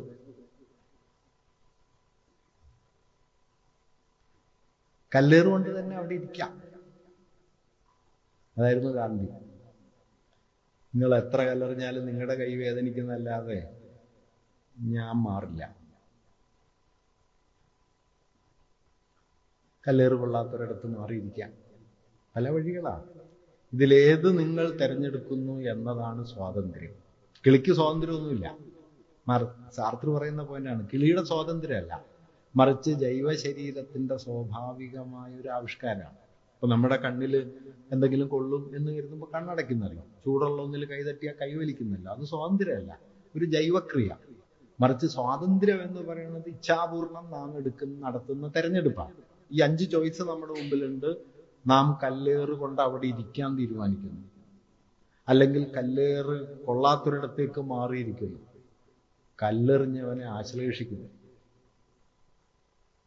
ഇത് നമ്മുടെ തീരുമാനമാണ്. ഈ തീരുമാനമാണ് സ്വാതന്ത്ര്യം. ഈ തീരുമാനത്തിലാണ് സ്വാതന്ത്ര്യം അടങ്ങിയിരിക്കുന്നത് എന്നാണ് സാർത്തർ പറയുന്നത്. പക്ഷെ ഇതിലൊരു വൈരുദ്ധ്യമുണ്ട്. ആ വൈരുദ്ധ്യം എന്താണെന്ന് വെച്ച് കഴിഞ്ഞാൽ, നിങ്ങൾ ഏത് ചോയ്സ്, 10 ചോയ്സ് ഉണ്ട്, അതിൽ നിന്ന് ഒന്ന് തിരഞ്ഞെടുക്കുന്നു.